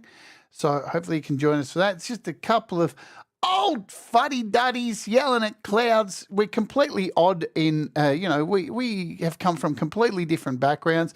But that's you know, this is what people should be doing these days. If you have differences, come together and appreciate your differences instead of like hating on people. You know what I mean? We've got to come together. We've got to avoid this negativity and stuff like that. And just if you're going to be negative, just do it in your own brain. All right. So let's play this song. Let me find it in my little list. Here it is. It's called Superman, and it's a really, really beautiful song. I got it all queued up. We're all good to go.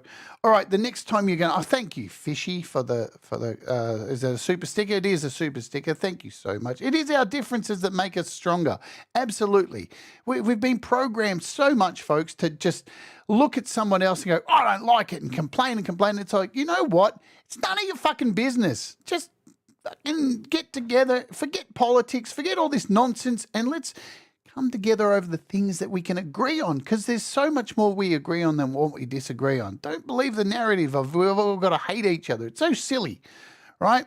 And there's so many different ways to do things, so many great apps out there, so many fantastic tools, and you know what? There's so many great songs out there that continue to be written that, you know, don't necessarily make artists money. And it's not about that. It's about, do you enjoy doing this, right? And I can tell you, and this is one of the reasons I wanted to have Mike on here, Mike's shows are very professional on his channel. It's very well put together. But sometimes he doesn't get a chance to come up here and speak, you know, from his heart and just talk. And that's why I'm trying to provide this space for him and me, learn to shut my gob a bit and not be so over the top annoying. All right, let's get out of here. You probably won't see me live again until Saturday. We're doing the opening hour Thrash Night Part 2. So if you loved last week's 80s and 90s thrash, come and join us for that. There'll be a couple of shows pre-recorded up until then. And the rant coming up this week will be about vocals. And I have a lot to get off my chest. So hopefully you'll come and join us for that. This is Mike Enjo, Superman. It's a wonderful song. Remember, my friends, do the things that make you happy. Mistakes make you better. And you know what? We'll all rise together. And whatever you do, stay the fuck awake. All right. Love you all. Superman by Mike Enjo. Let's oge. Don't turn the light on too soon when I've gone. You can't pretend that you're not alone. And I have not gone. And I don't mean to go burst your bubble, but that's the trouble with truth sometimes. And I guess Superman never really ever gave a damn about Lois Lane, the Daily Planet, all the people there. He's just showing off, 'cause his parents didn't love him much, and you believed in me. You think I'm selfish, 'cause I'm not crying. The pain you're feeling, you want me to feel, but I don't feel things quite like I used to. I'm getting used to being alone, and I guess you were right, and I'm a bastard like the other guys. You just can't be wrong. Let's face it, you were never wrong. I'm like Superman, I never really ever gave a damn, and you believed in me.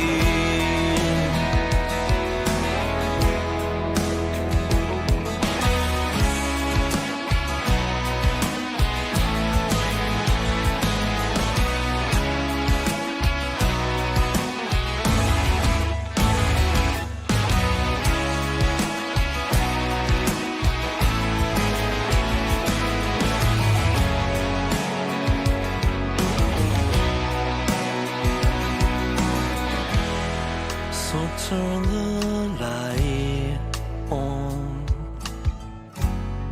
to find that I've gone, but don't blame me when you're feeling let down, and I don't mean to go bust your bubble, but that's the trouble with truth sometimes. And I guess Superman never really ever gave a damn about Lois Lane, the Daily Planet, all the people there. He's just sure